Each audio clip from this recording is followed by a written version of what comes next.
The Chennai shopping mall శ్రావణ సంబరం KG sale nakshi jewellery Mela flat 50% of. అసలు అగ్రవర్ణాలకు చెందిన కుటుంబం నక్సల్స్ వైపు ఎందుకు చూసింది, వాళ్ళు వెళ్ళిన తర్వాత ప్రజల కోసం వాళ్ళు ఏం చేశారన్న విషయాలతో పాటు ఎందుకు బయటకు వచ్చారు, బయటకు వచ్చిన తర్వాత ఆయన జీవన శ్రమంతా ఏ విధంగా కొనసాగుతున్న విషయాన్ని పాండురంగారెడ్డి అలియాస్ ప్రతాప్ రెడ్డి తెలుసుకుందాం. అన్న నమస్తే. నమస్తే అన్న. నాగిరెడ్డి అన్న. పాండురంగారెడ్డి గారు అలియాస్ సాగర్ అలియాస్ ప్రతాప్ అన్న.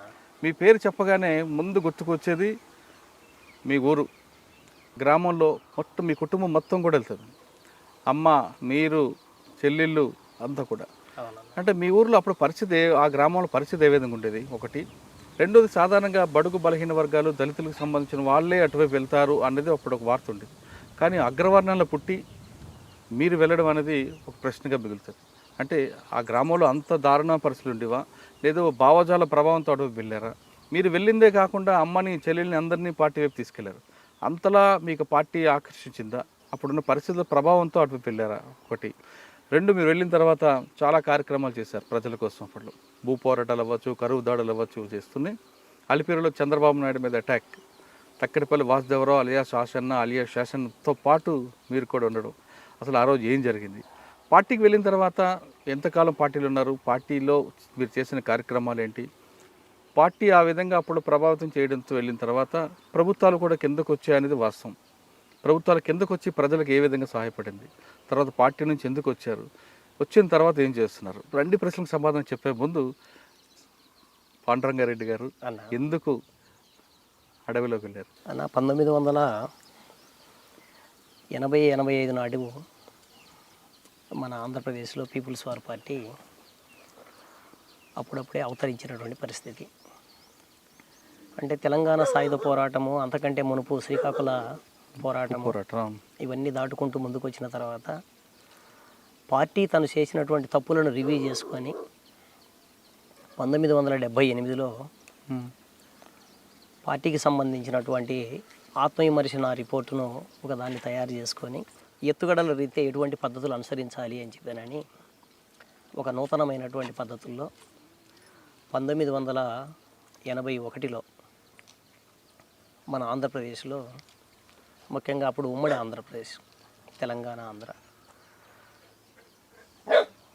పీపుల్స్ వార్ పార్టీగా సిపిఐ మావోయిస్టు అనేది లేదు, సిపిఐఎంఎల్ పీపుల్స్ వార్ పార్టీగా అవతరించి ఆర్గనైజేషన్లో భాగంగా మొదట తెలంగాణ ప్రాంతం, ఆ తర్వాత నల్లమల అడవిని ఆనుకొని ఉన్నటువంటి జిల్లాలు ఏవైతే ఉన్నాయో ఈ అన్ని జిల్లాల్లో కూడా ఆర్గనైజేషన్ అనేది పీపుల్స్ వార్ పార్టీ మొదలుపెట్టింది.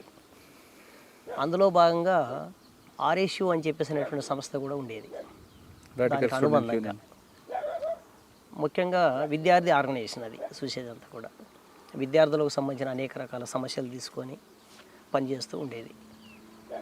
సో నేను ఆ టైంలో 10వ తరగతి చదువుకుంటున్నట్టు కాలం, 10వ తరగతి చదువుకునేటువంటి నాటి పరిస్థితుల్లోనే స్కూల్లో ఉన్న టీచర్సు అనేక విషయాలు, సామాజిక సంబంధమైన అంశాలు కొన్ని మాట్లాడుతూ ఉండేవాళ్ళు. అట్లాగే మాది మధ్యతరగతి కుటుంబం. సహజంగానే మధ్యతరగతి కుటుంబం అనేటువంటిది ఒడిదుడుకులకు ఎదుర్కొంటూ ఉంటుంది సమాజంలో. అట్లా కొంత సమాజంలో ఎందుకు ఈ పరిస్థితి ఉంది అని చెప్పేసి అని ఒకవైపు నేను ఆలోచిస్తుండేవాడిని. సేమ్ టైంలో నేను చదువుకునేటప్పుడు కులమతాల వ్యత్యాసము అని చెప్పేసి అనేది నాది చిన్న ఏజీ అయినా కూడా నా కంటికి కళ్ళగారా కనపడుతూ ఉండేది. నా చుట్టుపక్కల ఉన్నటువంటి గ్రామాలలో చదువుకునేటువంటి పిల్లల మధ్య ఉన్నటువంటి యువక్షత ఇవన్నీ కూడా అర్థమవుతూ ఉండేవి. కానీ నాకు స్వభావరీత్యానే ఎందుకో మరి చిన్నప్పటి నుంచే అన్ని కులాల వారితో కలిసి ఉండడము, సాకలి, మంగలి, ఎస్సీ, మిగతా వాళ్ళందరితో కలిసి భోంచేసే వాళ్ళం, కలిసి ఉండేవాళ్ళం, ఫ్రెండ్లీగా తిరిగే వాళ్ళం, ఇట్లా ఉండేది. క్రమంగా ఈ ఆర్ఎస్యు ఆర్గనైజేషన్ అనేటువంటిది ఎప్పుడైతే స్టార్ట్ అయిందో, ఆర్ఎస్యుకు సంబంధించినటువంటి మా పార్టీ ఆర్గనైజర్ శంకరన్న అని ఉండేవాడు. మీకు అప్పుడు శంకరన్న ప్రభావం ఉందా? అట్లా శంకరన్న ఉండేవాడన్న. శంకరన్న దాంతోపాటు మన చలం గారు, చలం అని మీరు చర్చల స్థలంలో చలం అని చెప్పి నేను ఉంటారు. చలం గారే మా ఆర్గనైజరు. శంకరన్న కంటే కూడా శలం గారు మాకు ఆర్గనైజరు. దళంలోనేమో శలం గారు ఉండేవారు, శంకరన్ననేమో మన ఆర్ఎస్యు ఆర్గనైజేషన్లో ఉండేవాడు. అట్లా ఆయన కొంత మంచి ప్రభావితమైనటువంటి అంశాలు చెప్పేవాడు. ఇంకా దీంతోపాటు గ్రామంలో సహజంగా మంది రైతువారి కుటుంబం అయినప్పటికీ పండిన పంటలకు రకరకాల పరిస్థితులు ఉండేటువంటి, తర్వాత సరైనటువంటి గిట్టుబాటు ధర లేకపోయి ఉండేది, తర్వాత విపరీతంగా ఫారెస్ట్ డిపార్ట్మెంట్ వాళ్ళ పెత్తనం నడిచేది. ఊరి పంచి గ్రామం మాది, ప్రకాశం జిల్లా అర్ధవీడు మండలం లక్ష్మీపురం మా విలేజ్. ఈ లక్ష్మీపురం అనేటువంటి గ్రామంలో సాధారణమైనటువంటి సదుపాయాలు కూడా లేకపోయాయి. మంచి రోడ్డు లేదు, కరెంటు సదుపాయం లేదు, వాటర్ ట్యాంకులు లేవు, తాగునీటి సౌకర్యం లేదు, ఇవేవి కూడా లేవు మా గ్రామంలో. బహుశా అప్పటికి ఆ గ్రామ నిర్మాణం జరిగి ఒక 70 సంవత్సరాలు 60 సంవత్సరాల కాలం గడిచి ఉంటుంది. అంటే ఈరోజు ప్రభుత్వాలు చాలా రకాలుగా చెప్పుకుంటున్నాయి, మేము అభివృద్ధి పదంలో నడిపిస్తున్నాం మొత్తం రాష్ట్రాల దేశ ప్రజలని. నిజంగా అటువంటి సదుపాయాలు ఏవి కూడా మా గ్రామంలో ఉండేవి కావు. సరే, ఈ పరిస్థితుల్లో నక్సలైట్ పార్టీకి సంబంధించిన ఒక ఆల్టర్నేటివ్ నిర్మాణంగా, ఒక పక్కన నేను చదువుకునేటప్పుడు విద్యార్థి ఆర్గనైజేషన్లో ఉండేవాడిని, సేమ్ టైంలో గ్రామంలో కూడా నేను గ్రామంలోకి వెళ్ళినప్పుడు దళాలు కలిసేది, ప్రభావం బాగా పడింది. బాగా పడింది. ఇంకా అట్లా మేము గ్రామంలో ఉన్నప్పుడు గ్రామం నిర్మాణంలో మొత్తం జనాలందరితో సమావేశం వేసేవాళ్ళు. అన్నలు వచ్చి ప్రాథమిక దశలో మా అమ్మ వ్యతిరేకించింది. అన్నలమ్మడి పోతే ఎట్లా రా, వద్దు, అట్లా వద్దు, ఏదనంటే నువ్వు ఇంటి దగ్గర తిండి పెట్టు, ఏదో సహకరించు తప్ప, కానీ మనం అన్నలమ్మడి వద్దు అనేటువంటి యాంగిల్లో ఉండేది. అయితే నిదానం మీద ఈ ఫారెస్ట్ డిపార్ట్మెంట్ వాళ్ళ సమస్యలు తీసుకొని ఎప్పుడైతే పరిష్కరించడం అనేది అన్నలు చేయడం మొదలుపెట్టినరో, కాలక్రమంలో ఆ చుట్టుపక్కల గ్రామాలన్నీ కూడా అన్నలకు బాగా దగ్గర అవుతూ వచ్చినాయి. ఎందుకంటే రైతువారీగా రైతులందరూ కూడా అడవి మీద ఆధారపడి ఏదో చిన్నదో పెద్దదో కర్రలు తెచ్చుకునే వాళ్ళు, గొర్రెలు మేకలు మేపుకునే వాళ్ళంతా కూడా అడవి మీద ఆధారపడి బతికేవాళ్ళు. అట్లాగే గిట్టుబాటు సమస్యలు ఏదన్నా ఉన్నప్పుడు కూడా అన్నలో చెప్పుకునేవాళ్ళు. అట్లా ప్రాథమికంగా చిన్న సమస్యల దగ్గర నుంచి మొదలుపెట్టి గ్రామానికి సంబంధించిన ఉమ్మడి సమస్యలు కూడా అన్నల నాయకత్వంలో, ఆ ఆర్గనైజేషన్ నాయకత్వంలో సమస్యలు పరిష్కరించబడుతూ ఉండేవి. సో ఆ సమయంలో నా మనసు నాకేదో ప్రత్యక్షంగా నేను ఎదుర్కొంటున్న సమస్య అని చెప్పేసి అనేటువంటి కోణంలో నాకేమి లేకపోయినప్పటికీ, సమాజంలో ఒక మార్పు అనేటువంటి దాన్ని అన్నలు కోరుకుంటున్నారు కాబట్టి ఈ మార్పు అనేటువంటిది అవసరమే కదా, వాళ్ళు చేస్తున్న పోరాటాలు న్యాయమే కదా అనేటువంటి ఆలోచన నా మనసుకు తట్టింది. అటువైపు అడుగులు వేసిందా? అటువైపు కాలక్రమంలో నిదానం మీద అడుగులు వేస్తూ. కానీ అన్న, మీకు ఒక ప్రశ్న. అన్న, మీకు అటువైపు వెళ్తున్నప్పుడు మీ అమ్మగారు ఒక మాట చెప్పారు, అన్న, మన కుటుంబం మన పరిస్థితి చూడు, అటు కాదు వెళ్ళాల్సిందని. ఇంటికి పెద్ద కొడుకుగా అవును, మీకు నాన్నగారు కొంచెం పరిస్థితి బాగాలేనప్పుడు ఇంటికి పెద్ద కొడుకు మీకు పెద్ద బాధ్యత ఉంది. అవును, ఇంత ముగ్గురు అక్క చెల్లెళ్ళు, అమ్మ, వాళ్ళకి పోషించాల్సిన బాధ్యత మీ మీద ఉంటుండగా మీరు అది పక్కన పెట్టి వర్గ సమాజం, వర్గ పోరాటం వైపు అడుగుడు వేయడం అన్నది ఎంతవరకు సమంజసం అనుకోవచ్చు? వాస్తవంగా ఇది 2 రకాల కోణాల్లో చూడాలన్నా. ఒక కోణంలో నుంచి చూస్తే కుటుంబ నేపథ్యము, కుటుంబమే ప్రధానం చేసుకొని ఆలోచించేటువంటి వాళ్ళందరికీ కూడా ఇది కరెక్ట్ కాదు అనిపిస్తుంది. కానీ ఆర్గనైజేషన్లో భాగంగా, ఒక ఉద్యమం, పెద్ద ఉద్యమంలో భాగంగా, సామాజిక మార్పులో భాగంగా మనం ఆలోచించినప్పుడు మన కుటుంబము కూడా 100 కుటుంబాలలో భాగము, దేశాలు లేదా రాష్ట్రాలు మొత్తం ప్రజలందరూ విముక్తి అవ్వాలి అనేటువంటి ఒక పెద్ద విశాలమైనటువంటి కాన్సెప్ట్ ఏదైతే ఉందో, దాని ముందు మన కుటుంబము అనేటువంటి చాలా చిన్నది అనేది నా ఆలోచన. ఆ ఉద్దేశంతోనే ప్రజలందరి మార్పు కోసము, ప్రజలందరికీ సంబంధించినటువంటి జీవన మార్పు కోసం మనం కోరుకుంటూ, అంటే వాళ్ళు మారిస్తే వాళ్ళతో పాటు మన కుటుంబం కూడా అంతో ఇంతో మారుతుంది కదా. అందులో నుంచి మనం చూడాలి తప్ప మనం ప్రత్యేకంగా చూడలేం కదా. అది కూడా పెద్ద కొడుకుగా పెద్ద కుటుంబాన్ని పోషించాల్సినటువంటి వ్యక్తి పక్కకు పోవడం అనేటువంటిది ఒక రకంగా ఇబ్బందికరమైన అంశమే. ఎందుకంటే మీరు వెళ్ళిన తర్వాత కుటుంబాలకు సంబంధించిన విషయాన్ని ఆలోచిస్తున్నప్పుడు తప్పు కాదని. కరెక్టే, మీ కోణంలో అది రైటే. కానీ మీరు ఆ విధంగా అడుగులు వేయబట్టి పోలీసుల యొక్క ఒత్తిడి, పోలీసుల యొక్క దౌర్జన్యం అన్నీ కూడా మీ అమ్మగారు, మీ అక్క చెల్లెలు అనిపించారు. అది రాజ్యహింసలో భాగమన్నా. పాలకులు దుర్మార్గమైన వాళ్ళు, వాళ్ళకి ఎప్పుడు కూడా వాళ్ళకు పదవులు కావాలి, కోట్ల రూపాయల డబ్బులు సంపాదించుకునేటువంటి అవకాశాలు ఉండాలి. నిరంతరం పెత్తందారులుగా గ్రామాల దగ్గర నుంచి మొదలుపెట్టి రాష్ట్ర ప్రభుత్వాల, కేంద్ర ప్రభుత్వాల వరకు వాళ్ళ స్థాయిలలో వాళ్ళు ఉండాలి. వాళ్ళ కుర్చీలు పదిలంగా ఉండాలి అంటే ప్రజలు ఇట్లనే ఉండాలని కోరుకుంటారు వాళ్ళు. ఎందుకంటే వాళ్ళ అమ్మా నాన్న వాళ్ళకి అట్లా నేర్పుతూ వచ్చిండ్రు. సో నేనేమంటానంటే నేనొక్కరిని కాదు, నిజంగా విప్లవం అవసరమైనటువంటి వాళ్ళు విప్లవోద్యమంలోకి పోయి పోరాడినా కూడా రాజ్యహింస అనేది తప్పడం లేదు. ప్రభుత్వాలు అనుసరిస్తున్నటువంటి తప్పుడు పద్ధతుల్లో, దుర్మార్గమైన పద్ధతుల్లో అది ఒక భాగం. రైట్. మీరు వెళ్ళారు పార్టీలోకి, అన్న. ఒక లక్ష్యం కోసం వెళ్ళారు. ఆ లక్ష్యం నెరవేరడంలో ఎన్ని సంవత్సరాలు పట్టింది? మీరు సమస్యలు చూశారు, అన్న మీరు అగ్రవర్ణాలకు చెందిన వ్యక్తి అయినా సామాన్యులు ఎలాగున్నారు, అన్ని కులాలు మీకు సమానం అంటూ భావించి వెళ్ళారు. పార్టీలో కూడా పరిస్థితి వేరేగా ఉంది. అప్పుడు కొన్ని గ్రామాల్లో అయితే పార్టీకే పెద్దపేట ఉండేది. అవునన్నా. ఆ మూమెంట్లో మీరు వెళ్ళినప్పుడు గ్రామాలకు గ్రామాలే పార్టీ ఆర్గనైజేషన్లో ఉన్నాయి. అండర్టేకింగ్ ఉండేది. పార్టీకి పూర్తి పట్టున్న గ్రామాలు కొన్ని వేల గ్రామాలు ఉన్నాయి. అవునన్నా. ఆ సమయంలో మీరు వెళ్ళిన తర్వాత మీరు అనుకున్న లక్ష్యం నెరవేరే దిశకు వెళ్ళారా? అన్న నాకు తెలిసి ఈ పశ్చిమ ప్రకాశం కాదు, దేశ రాజకీయాలలో ఆంధ్రప్రదేశ్ అని చెప్పేసి అనేటువంటి ఈరోజు ఒక ప్రజాస్వామికమైనటువంటి వాతావరణం ఉన్నటువంటి రాష్ట్రంగా తయారవ్వడం వెనకాల బాంచేన్ దొర అనేటువంటి స్థితి నుంచి ప్రశ్నించడం అనేది స్టార్ట్ అయ్యి నీతో నేను కూడా సమానం అనేటువంటి స్థితికి వచ్చినటువంటి తెలంగాణ ప్రాంతం కావచ్చు, ఈరోజు పశ్చిమ ప్రకాశంలో ఉన్నటువంటి ఎస్సీ, ఎస్టీ, మిగతా మైనారిటీ సామాజిక వర్గాలను మీరు పరిశీలించిన, సెంట్రల్ ట్రైబ్స్ను మీరు పరిశీలించిన, ఈ చైతన్యం అనేటువంటిది నక్సలిజం వేసినటువంటి మొక్కే, విత్తనం. ఆ విత్తనంలో నుంచి అభివృద్ధి చెంది ఒక దశకు చేరింది. ఎందుకంటే నల్లమల చుట్టూత చాలా రకాల పోరాటాలు తీసుకున్నాం. కూలి పెంపుదలకు సంబంధించిన పోరాటాల దగ్గర నుంచి మొదలుపెట్టి రాజ్యాధికారంలో మాకు సమభాగం కావాలి అనే దగ్గర వరకు ప్రతి అంశం మీద మన పోరాటం నడిచింది. అంత పోరాటాలతో వచ్చిన ప్రకాశం జిల్లాలకు వచ్చిన పార్టీ అంత త్వరగా ఎందుకు వెళ్ళిపోయిందండి మనకి? ఇక్కడ మనం అర్థం చేసుకోవాల్సింది పార్టీ ఓడిపోయింది కాదు, పార్టీ భావజాలం ఓడిపోవడం కాదు, ప్రజలు ఓడిపోయారు, రాజ్యము ప్రజలు కూడా ఓడిపోవడం కాదు. రాజ్యం అనేటువంటిది దుర్మార్గమైన పద్ధతుల్లో ఆయుధాలతోన, పోలీసు బలంతోన ఇక్కడ ఉన్నటువంటి పోరాటాలను అణిసివేసింది. ఆర్గనైజేషన్లు తాత్కాలికలు లేకుండా చేసింది. వాళ్ళు ఎత్తుగడల రీత్యా వేరు వేరు ప్రాంతాలలో ఈరోజు ఆర్గనైజేషన్ స్టార్ట్ చేసుకొని భారతదేశంలో ఒకప్పుడు నల్లమల ప్రాంతానికి పరిమితమైన ఉన్నటువంటి నక్సలైట్ పార్టీ లేదా మావోయిస్ట్ పార్టీ ఈరోజు అంతర్జాతీయంగా భారతదేశంలో అనేక ప్రాంతాలలో ఉంది. అయితే ఇది ముందడుగేస్తుందా, వెనకడుగేస్తుందా, తాత్కాలికంగా కొంత బ్రేకు అవుట్ అవుతుందా అని చెప్పేసి అనేది మనం ఊహించి చెప్పలేమట్లా.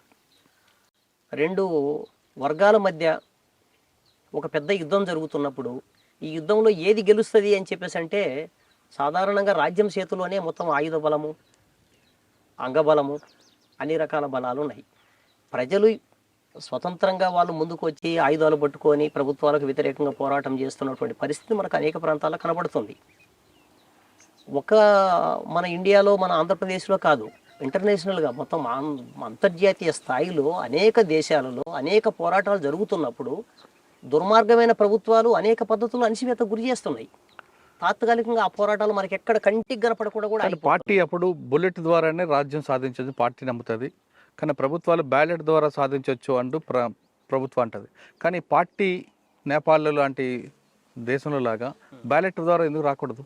అంటే మావోయిస్టు పార్టీ ఆర్గనైజేషన్ వాళ్ళ ఐడియాలజీ ప్రకారము భారతదేశంలో ఉన్నటువంటి ఇక్కడ ఉన్నటువంటి ఫ్యూడలిజం, ఇక్కడ ఉన్నటువంటి నయా ఫ్యూడలిజం, ఇక్కడ ఉన్నటువంటి దళారీ వర్గం ఏదైతే ఉందో ఈ మూడు వర్గాలు ప్రజా వ్యతిరేకమైనటువంటి వర్గాలుగా పరిగణించబడుతూ ఆ పార్టీ చెప్తుంది.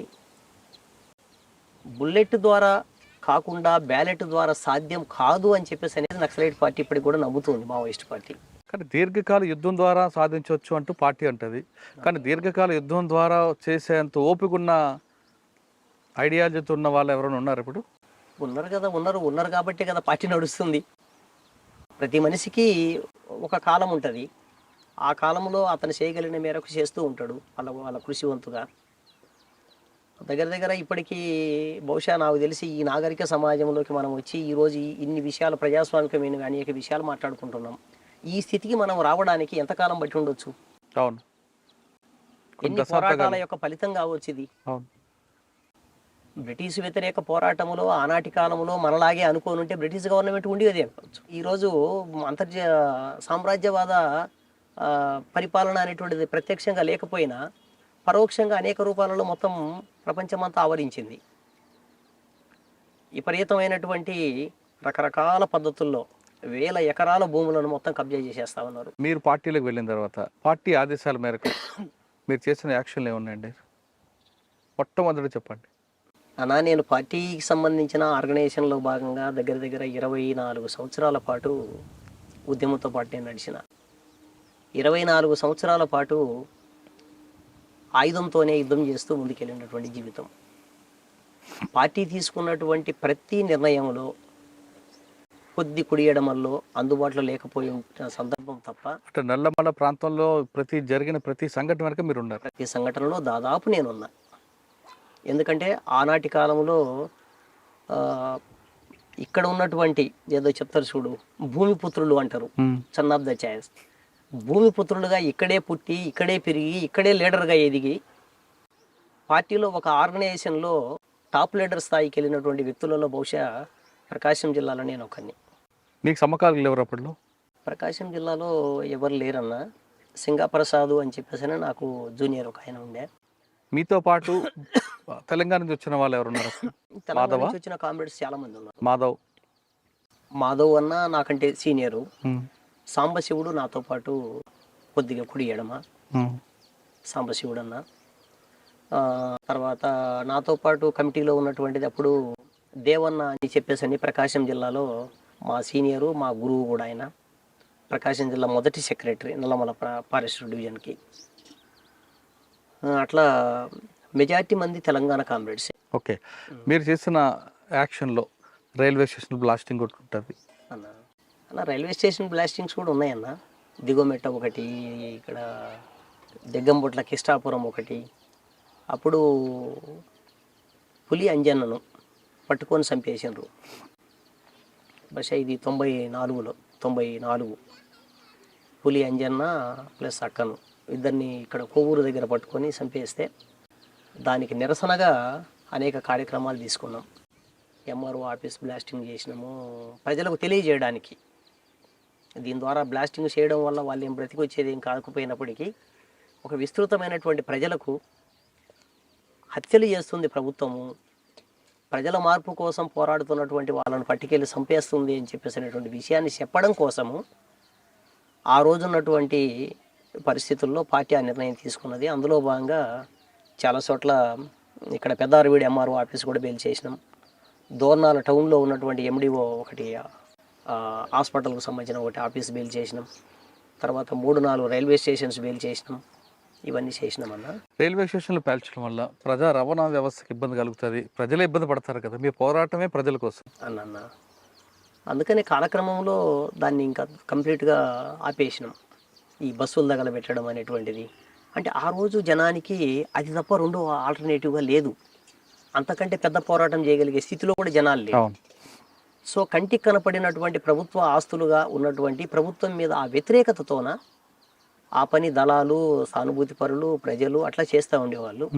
అయితే తర్వాత కాలంలో మీరు చెప్పినట్లే ఈ కింద స్థాయిలో ఉన్నటువంటి వాస్తవ సమస్యను కూడా పరిశీలించి ఎక్కడ కూడా బస్సుల జోలికి కానీ, రైల్వే స్టేషన్స్ జోలికి కానీ, రైళ్ళ జోలికి కానీ ప్రజా రవాణాకి ఎటువంటి ఇబ్బంది కలగకుండా ప్రజా రవాణాలో భాగమైనటువంటి ఏ ఒక్క దాన్ని కూడా యంత్రాన్ని కూడా తగలబెట్టవద్దు అనేటువంటి పార్టీ నిషేధిస్తూ బ్యాన్ చేస్తే కింద తీసుకొచ్చింది.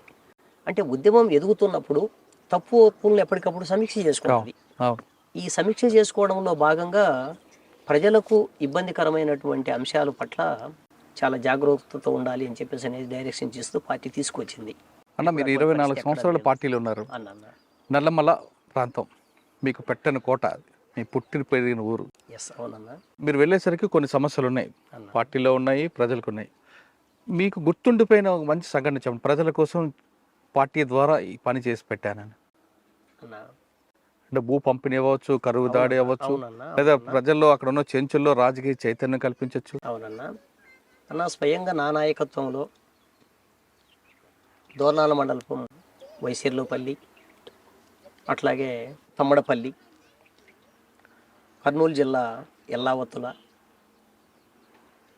తర్వాత మనకు మహానంది మండలంలో కొన్ని గ్రామాలు, తర్వాత ఇప్పుడు మన ఆత్మకూరు ప్రాంతం ఏదైతే ఉందో ఆత్మకూరు ప్రాంతంలో గండిచెరువు అని చెప్పని ఉంటుంది. ఆ గూడెము దాని అంచుల్లో ఉన్నటువంటి గ్రామాలలో దగ్గర దగ్గర నాకు తెలిసి ఈ పార్టీ నాయకత్వంలో 1200 ఎకరాల భూమిని మనం పంపిణీ చేసినాం జనానికి. పట్టాలు లేకుండా పంపిణీ చేసే ఉపయోగం ఉందండి. అధికారులను పిలిపించి పట్టా కూడా ఇప్పించినాం. వాస్తవంగా ఇది కొద్దిగా విరుద్ధమైన అంశాలు ఇవి. పట్టా లేకపోతే ప్రజలకు అది ఉపయోగపడినప్పుడు నువ్వు పంచి లాభం ఏముంది అనేటువంటిది వాస్తవమే. అవును. కానీ ప్రజలు వాళ్ళ నాయకత్వంలో పెట్టుకొని వాళ్ళు సాగు చేసుకుంటున్నటువంటి క్రమంలో నిదానం మీద ప్రభుత్వాలు ఏదో ఒక రోజు దిగిరావా? రైట్, అది కూడా పాయింటే కదా. కాబట్టి ప్రభుత్వ అధికారులను మనం పిలిపించి మనం చర్చలలో భాగంగా అనేక సందర్భాలలో మనం మాట్లాడినప్పుడు ఈ దేవాదాయ భూములు, ముఖ్యంగా దేవాదాయ భూములు మనం పంపిణీ చేసింది అంతా కూడా దేవాదాయ భూములకు ఆల్టర్నేటివ్గా పట్టాలు ఇచ్చిండ్రు చాలా చోట్ల. అట్లాగే ఫారెస్ట్ భూములకు కూడా పట్టాలు ఇచ్చిండ్రు. ఇప్పుడు ఒకప్పుడు గిరిజన ప్రాంతాలలో గిరిజనులకు హక్కు కావాలని మేము కొట్లాడినాం. ఈరోజు గవర్నమెంటు అందులో భాగంగా ఒక శాసనం చేసి ఒక చట్టం ద్వారా గిరిజనులు వాళ్ళు ఉన్నటువంటి ఏరియాలో ఉన్నటువంటి భూములకు పట్టాలు ఇవ్వాలని చెప్పేసి ఒక తీర్మానం చేసింది. ఆ రోజు మేము ఆ ఇత్తనం వేయకపోతే ఈ రోజు ప్రభుత్వాలు ఆ శాసనం చేసేవా? మీరు వేసిన విత్తనం ఈ రోజు ఫలించింది. అవును. అంటే ప్రభుత్వాలలో భావజాల పరంగా కొంత ప్రజా అనుకూలమైన నిర్ణయాలు తీసుకునేటువంటి ప్రభుత్వాలు ఏవో ఒకటి ఉన్నప్పుడు అటువంటి సానుకూలమైన పరిస్థితి వచ్చినప్పుడే అది అమల్లోకి వస్తుంది. అన్న, నల్లమలలో మీరు చేసిన యాక్షన్లో అంటే ప్రజలకు సంబంధించిన కార్యక్రమాలతో పాటు పార్టీ ఆదేశాల మేరకు కొన్ని యాక్షన్లు చేశారు. పుడ్డా వెంగల్ రెడ్డి ఆ సంఘటన ఒకసారి చెప్పండి. కర్నూలు ఫస్ట్ మీ యాక్షన్ అక్కడి నుంచి స్టార్ట్ అయింది కదా. అవునన్నా. అన్న, బుడ్డా వెంగల్ రెడ్డి అంటే కర్నూలు జిల్లా, మనకు ఆత్మకూరు నియోజకవర్గం, ఇంకా శ్రీశైలం నియోజకవర్గం కూడా అది పాములపాడు మండలం వేంపెంట. ఈ వేంపెంట అనేటువంటి గ్రామంలో ఉన్నటువంటి పోరాటాలతో సంబంధం లేకుండా, ఆ చుట్టుపక్కల జరిగినటువంటి ప్రజా పోరాటాలతో సంబంధం లేకుండా బుడ్డా వెంగల్ రెడ్డికి సంబంధించినటువంటి యాక్షన్ను మనం మాట్లాడుకోలేము. బహుశా మన ఆర్గనైజేషన్ పుట్టిన దగ్గర నుంచి కంటే ముందు భాగం నుంచే వాళ్ళది ఫ్యాక్షన్ ఫ్యామిలీ. దీనికి ఒక ఉదాహరణ వాళ్ళు ఏం చెప్తారు అని చెప్పానంటే, ఏ గ్రామంలోనైనా వాళ్ళకు వ్యతిరేకంగా మాట్లాడితే వాడిని చంపడం, తీసుకెళ్ళి ఆ ఏట్లో పడేయడం. నందికొట్కూరు ఏరియా కావని ఇక్కడ కానీ, అక్కడేమో శేషానారెడ్డి వాళ్ళు, ఇక్కడేమో ఇల్లు, ఇట్లా నడుస్తూ ఉండేది. అయితే ఎప్పుడైతే పార్టీ ఆర్గనైజేషన్ బిల్డప్ అవుతూ వచ్చిందో అనేక విషయాలలో పార్టీ ఛాలెంజ్గానే నిలబడింది. అందులో వాళ్ళకు బాగా ఇబ్బందికరమైనటువంటి అంశం గ్రామ కాట. కర్నూలు జిల్లాలో మసూలు అంటారు. అంటే ఇప్పుడు మొత్తం పంట చేతికి వచ్చేటువంటి సమయం. ఈ పంట చేతికి వచ్చినటువంటి సమయంలో ఈ మసూలును అమ్ముకుంటారు. అమ్ముకున్న తర్వాత ప్రజలకు సంబంధించినటువంటి గ్రామ కాటాగా ధర్మకాట అంటారు. ఇంకా చెప్పాలంటే ఈ ధర్మకాట అనేటువంటిది గ్రామ కమిటీ నాయకత్వంలో జరుగుతూ ఉండేది. పార్టీ ఆర్గనైజేషన్ కంటే ముందు భాగం అంతా కూడా ఆ గ్రామంలోకి కొనుగోలు కోసం వచ్చినటువంటి దళాలను అడ్డం పెట్టుకొని ఒక బస్తా మీద 20 రూపాయలు, 30 రూపాయలు, 40 రూపాయలు, 50 రూపాయలు వాళ్ళు అదనంగా పెట్టుకొని వాళ్ళు 1000 రూపాయలు సంపాదించుకునే వాళ్ళు. దాంట్లో అది ఒక ఉపాధి వాళ్ళకు, దళారి వర్గానికి. ఎప్పుడైతే పార్టీ ఆర్గనైజేషన్ అనేటువంటిది బిల్డప్ అయిందో ఆర్థిక సమస్య, సాంఘిక సమస్య, దీంతో పాటుగా రాజకీయ సమస్య, ఇక్కడ 2 అంశాలు ఉన్నాయి. ఈ రాజకీయ సమస్య అనేటువంటిది ఆధిపత్యానికి సంబంధించిన అంశం. గ్రామ కాటాగానో 50 రూపాయల డబ్బులుగానో చూడకూడదు దాన్ని మనం ఇక్కడ. వాళ్ళ నాయకత్వంలో జరుగుతున్నటువంటి మసూలుకు సంబంధించినటువంటిది ఏదైతే తూకము కాటా ఉందో దీన్ని తిరస్కరించి ఆల్టర్నేటివ్గా మన సంఘ నిర్మాణం ఏర్పాటు చేసింది. ఓకే. అట్లా ప్రతి గ్రామంలో బహుశా నాకు తెలిసి ఆత్మకూరు దగ్గర నుంచి మొదలుపెట్టి ఆళ్ళగడ్డ వరకు మన ఈ నల్లమల ప్రాంతానికి ఆనుకొని ఉన్నటువంటి మైదాన ప్రాంతంగా ఉన్నటువంటి కర్నూలు జిల్లాలో ప్రతి గ్రామంలో మనకు బలం ఉన్నటువంటి ప్రతి గ్రామంలో ఈ సిస్టమ్ మనం ప్రైవేట్ చేసినాం. కొన్ని గ్రామాలలో మనమే చొరవ చేసి మనకు సంబంధించినటువంటి వాళ్ళ ద్వారా అప్పట్లో 50,000 60,000 ఉండేది. ఈరోజు 1,00,000 2 లక్షలు ఉంది ఇప్పుడు ఆ కాటాలు తీసుకొచ్చి డిజిటల్ కాటాను మనమే పెట్టాం. పార్టీ పెట్టింది. దానికన్నా వ్యతిరేకించారా? దీన్ని వాళ్ళు వ్యతిరేకించడం స్టార్ట్ చేశారు. వ్యతిరేకించాక మరి మీరు వార్నింగ్ ఇచ్చారా? వార్నింగులు అయిపోయినాయి, రకరకాల రూపం తీసుకున్నది. చివరికి మన వాళ్ళ మీద దాడులు చేయడం స్టార్ట్ చేశారు. దాడులు వాళ్ళే చేస్తారు, పోలీస్ స్టేషన్ పోయి కేసు వాళ్ళే పెడతారు, తిరిగి మళ్ళీ మన వాళ్ళను తీసుకుపోయి అరెస్ట్ కూడా చేపిస్తారు. ఓకే. ఎందుకంటే పోలీసులతోన అవినాభ సంబంధం ఉండేది వాళ్ళకే. ఇంకా చెప్పాలంటే ఒక ఫోన్ కాల్ కొడితే శేషానారెడ్డి ఎత్తాడు, లేకపోతే బుడ్డా వెంగళరెడ్డి ఎత్తాడు, డైరెక్ట్గా ఇంకెవడైనా పలుకుతాడు వాళ్ళకు. ఆనాడు ఉన్న పరిస్థితి అది. ఇంకో పక్కన ప్రతిపక్ష స్థానంలో ఉన్నటువంటి ప్రతాప్ రెడ్డి ఏమో ఏమి చేయలేని పరిస్థితి. ఆయన మినిస్టర్ కూడా పనిచేసిండు లాస్ట్ టైం రాజశేఖర రెడ్డి గారి గవర్నమెంట్లో. ఏరాస్ ప్రతాప్ రెడ్డి గారు ప్రతిపక్షంలో చూస్తూ గుడ్లప్పగించి ఉంటాడే తప్ప అండు ఆ అండు, ఇది నిజము అండు, కరెక్టు అండు, తప్పు అండు, ఒప్పు అండు. సరే, ఈ పరిస్థితుల్లో మనము మనదైనటువంటి పద్ధతుల్లో ఆర్గనైజేషన్లో భాగంగా, మన పోరాటంలో భాగంగా, మన ఉద్యమంలో భాగంగా, రాజ్యాధికారంలో భాగంగా చెప్పాలంటే గ్రామ రాజ్యాధికారం అనేటువంటిది ప్రజలు స్వయంగా అనుభవించినటువంటి రోజులు అవి. ఆ సందర్భంలో మనకు బుడ్డా వెంకటరెడ్డి గారికి మధ్యన బాగా కాంట్రవర్షియల్గా మారింది. ఆయన అనేక చోట్ల దాడులు చేపించిండు. ఇది ఉండి పెద్దదైపోతే ఎటువంటి ప్రమాదం దారి తీస్తుందో అని చెప్పేసిన దాన్ని చాలా ముందు నుంచి వాళ్ళు గమనిస్తూ వస్తున్నారు. రాయలసీమలో ఉన్న ప్రత్యేకత ఏంటంటే ప్రతి చిన్న విషయాన్ని చాలా జాగ్రత్తగా గమనిస్తారు. సో అట్లా బుడ్డా వెంగళరెడ్డి వేంపెంటను ఆధారం చేసుకొని వేంపెంటలో మన వాళ్ళ మీద దాడి చేయించటం, ఆ తర్వాత ఈ దాడులకు కారణమైనటువంటి బొమ్మని శివయ్యను మన దళం పోయి చంపడం, దీన్ని బేస్ చేసుకొని మళ్ళీ దాడి చేయించటం, 8 మందిని కిరాతకంగా నరికి చంపడం, ఇట్లా చేసుకుంటూ వచ్చిండు. ఇంకా అనేక గ్రామాలలో వాళ్ళ వర్గాన్ని ప్రోత్సహించడం. నల్లమలలో మొట్టమొదటి దాడి బుడ్డా వెంకటరెడ్డి అన్న. దాని తర్వాత నక్సల్స్ అంటే భయం వచ్చింది అనుకుంటారా? నక్సల్స్ అంటే రాజకీయ నాయకులలో ఒక రకంగా నిజంగా చెప్పాలంటే వణుకు స్టార్ట్ అయింది. చాలా గ్రామాలలో నుంచి రాజకీయ నాయకులంతా బయటికి వెళ్ళిపోయి అయితే కర్నూలు, లేకపోతే మెజార్టీగా హైదరాబాద్ చేరేవాళ్ళు. వీళ్ళంతా కూడా హైదరాబాద్ నుంచి ఫోన్ల ద్వారా నడిపించేవాళ్ళు రాజకీయం అంతా. లేదనుకుంటే పట్టణాల్లోకి వచ్చి పట్టణాల్లో మకాం వేసి లాడ్జీలలో ఉండి అక్కడి విలవనప్పుకొడతా వాళ్ళ అనుచరులను. కానీ అప్పట్లో ఒక వార్త, బుడ్డా వెంకటరెడ్డి హత్య తర్వాత మావోయిస్ట్ పార్టీ అంటే అప్పుడు నక్సల్స్ అదొక భయం క్రియేట్ చేసి ఫ్యాక్షనిస్టులను కూడా బెదిరించి డబ్బులు వసూలు చేసుకునేవారు అనేది ఒక వార్త ఉంది. తప్పు, గంటాపదంగా ఖండించగలం దాన్ని. ఏ రోజు కూడా ఏ ఫ్యాక్షనిస్టును కూడా నక్సలైట్ పార్టీ డబ్బులు డిమాండ్ చేసిన పాపాన పోలేదు. కాంట్రాక్టర్లు తప్పు. అది కాంట్రాక్టర్ల దగ్గర ముక్కుబిండి వసూలు చేస్తాం.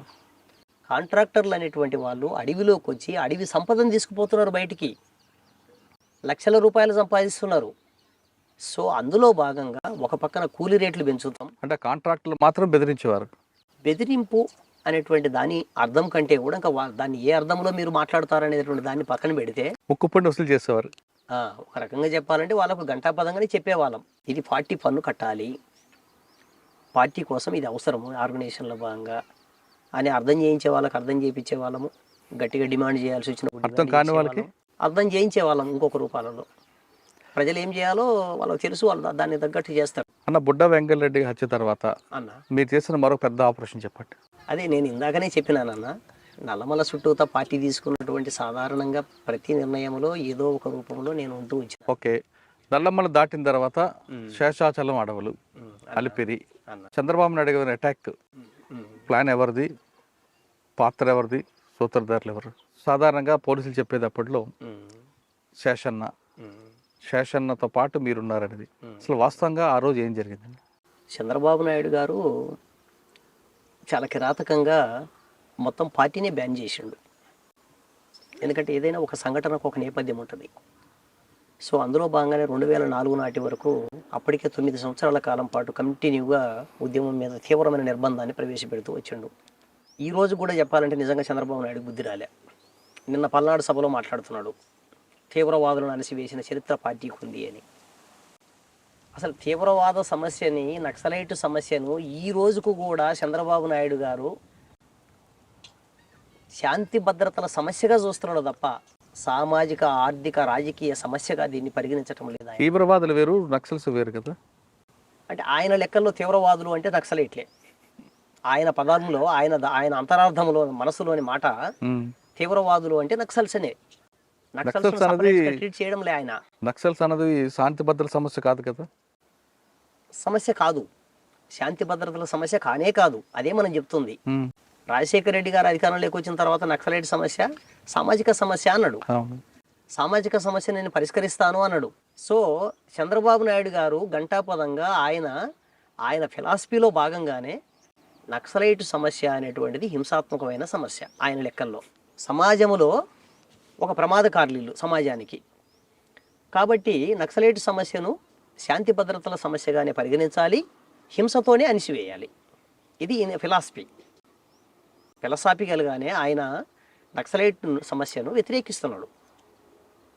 అసలు నక్సలైటు ఏం కోరుకుంటున్నాడు అనేటువంటి దాన్ని వినకుండానే వ్యతిరేకించే మనస్తత్వం ఆయన అలవాటు చేసుకున్నాడు అట్లా. సో ఆనాడు 9 సంవత్సరాల కాలం పాటు ఆయన ఏదైతే అనుకున్నాడో అనుకున్న దానికి తగ్గట్టుగానే మొత్తం సమస్యను ఆ రకంగా అంటే ఆయన అనుకోవడం కాకుండా పార్టీ కూడా అటువంటి కార్యక్రమాలు చేపట్టింది కదా 9 సంవత్సరాల్లో. రాజకీయ నాయకులని మీద దాడులు చేయడం, ప్రభుత్వ ఆస్తులను దగ్ధం చేయడం అనేది. మరి అది అప్పట్లో లాండ్ ఆర్డర్ సమస్యగానే ఆయన పరిగణించుకోవడము. వాస్తవంగా అప్పటికి పార్టీ ఉధృతమైనటువంటి పరిస్థితుల్లో ఆర్గనైజేషన్ బిల్డప్మెంట్ అనేటువంటి ఆ స్థాయిలో ఉంది కాబట్టి అనేక రకాల పోరాటాలు ముందస్తుకు వచ్చినాయి. వచ్చినప్పుడు దాన్ని ఇప్పుడు రాజకీయ పార్టీగా తెలుగుదేశం పార్టీ ఎట్లా అర్థం చేసుకుంటుంది అనేటువంటిది తర్వాత సంగతి.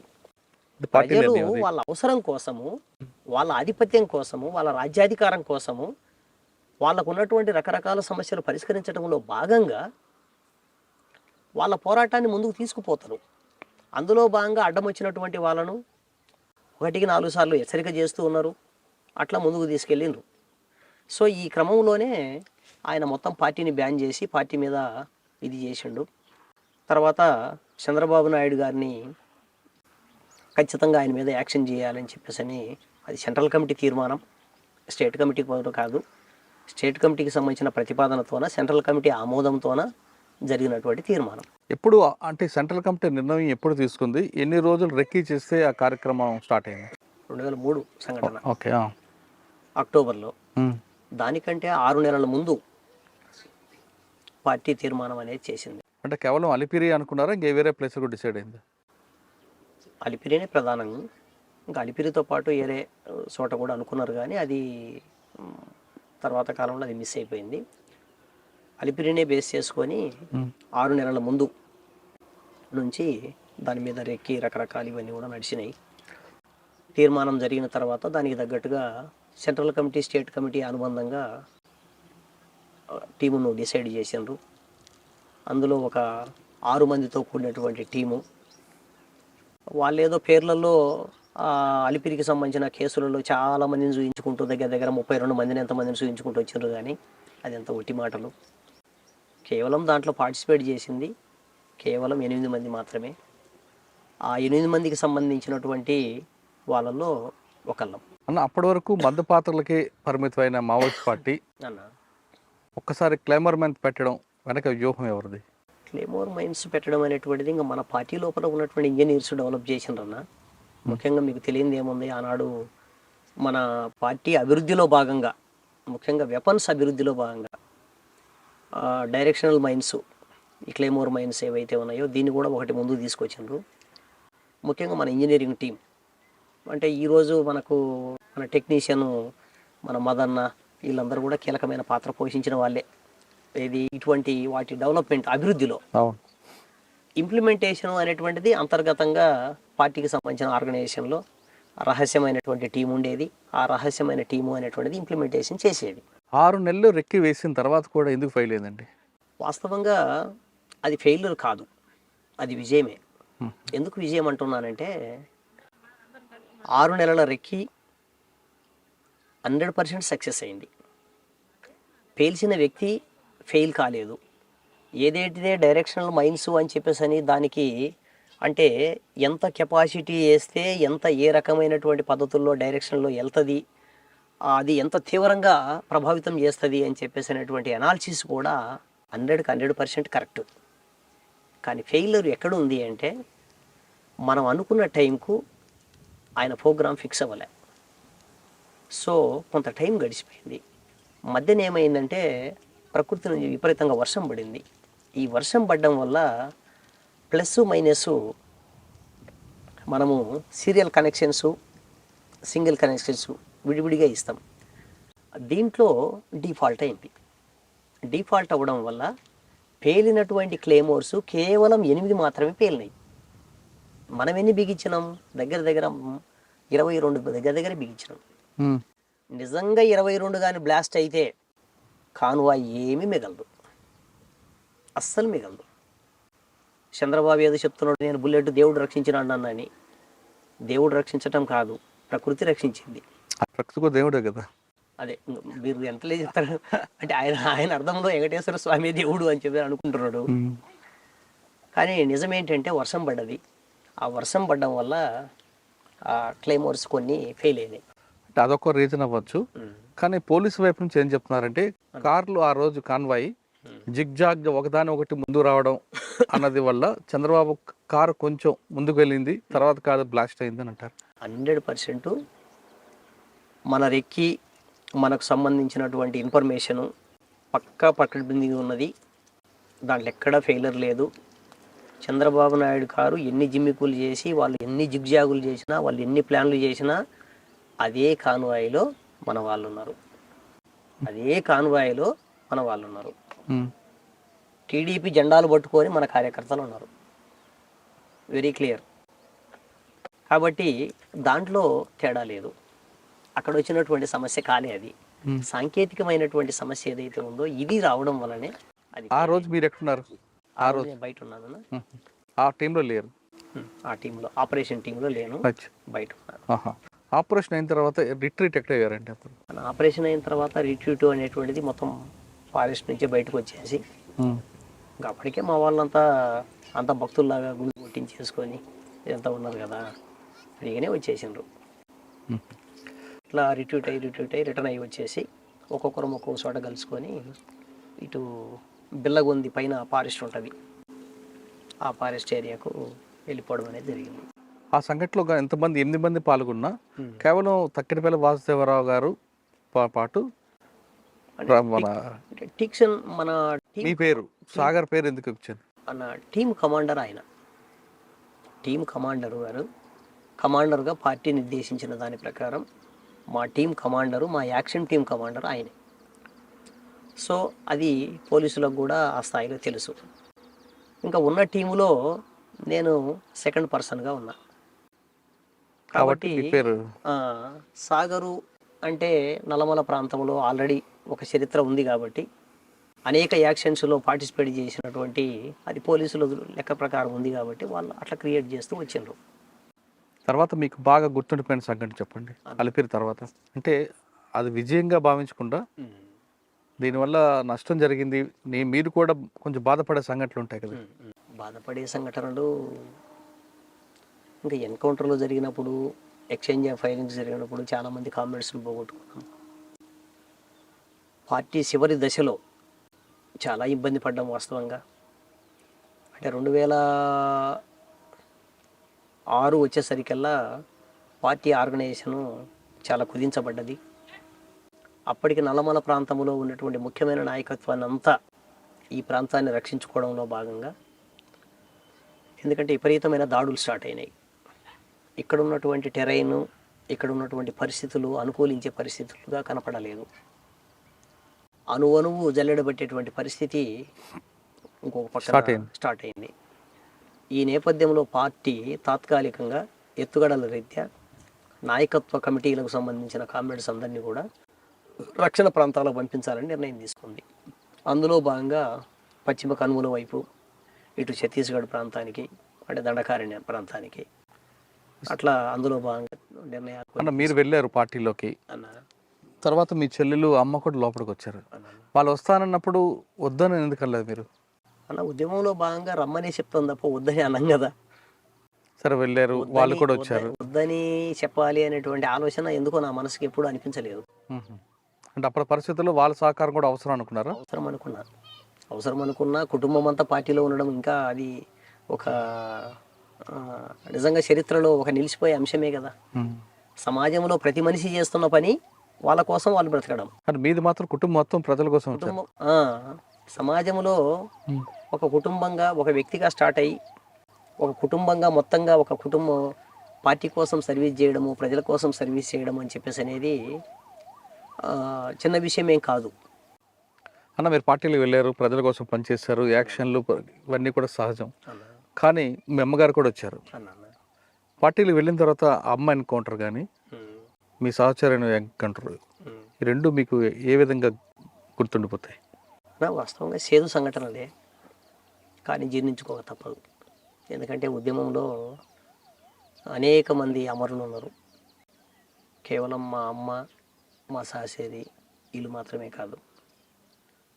బహుశా నాకు తెలిసి ఈ నల్లమల చుట్టూతా 59 మంది కామ్రేడ్స్ నా కళ్ళ ఎదురుగా చనిపోయారు. ఈరోజు నేను బ్రతికుండి మీతో మాట్లాడుతున్నాను అంటే ఎంట్రుక వాసిలో తప్పించుకున్న సంఘటనలు కూడా చాలా ఉన్నాయి. ఎంట్రుక వాసిలో బుల్లెట్స్ పక్క నుంచి పోయిన సందర్భాలు ఉన్నాయి. అయితే ఈ 59 మంది కామ్రేడ్స్ అమరత్వం ఏదైతే ఉందో అది మమ్మల్ని హీరోలను చేసింది. కానీ రియల్గా హీరోలము మేం కాదు, వాళ్ళు. మీరు నిజాన్ని ఒప్పుకున్నారు? అవును. ఎందుకంటే వాళ్ళ వీరత్వం లేకపోతే మేము ఉండే వాళ్ళకి కాదు. రైట్. ఆ విధంగా తప్పించుకున్న సంఘటన చెప్పండి అన్న. ఇక్కడే మనకు పక్కనే ఉన్నటువంటి ఎర్రబాలెం అనేటువంటి చిన్న విలేజ్. ఈ ఎర్రబాలెం దగ్గర మేము మార్నింగ్ అవర్స్లో మొత్తం అందరు కూడా జమ అయినాం. అంటే నైట్ వచ్చి పడుకున్నాం బాగా లాంగ్ నుంచి. ఉదయం కరెక్ట్గా 10-10:30 కల్లా ఆ రోజు ఏదో స్పెషల్ చేసుకుందామని చెప్పేసి అంత చికెన్ ఏదో మటన్ తీసుకొచ్చి మన వాళ్ళు వండిండ్రు. కరెక్ట్గా ఆ టైంకు పోలీసులు కూడా పసిగట్టి మన ప్రయాణాన్ని మొత్తం చుట్టుముట్టిండ్రు. మన వాళ్ళు తోట దగ్గరికి చాలా రోజులైంది స్నానాలు చేయకప్పుడు. విపరీతమైన వేసవి, ఎక్కడ పడితే అక్కడ నీళ్లు దొరికే పరిస్థితి లేదు. బాగా ఇబ్బందికరమైన పరిస్థితి ఉండి తోటకు పై భాగంలో అట్లా తిప్పంచుకు మేము ఆగినాం.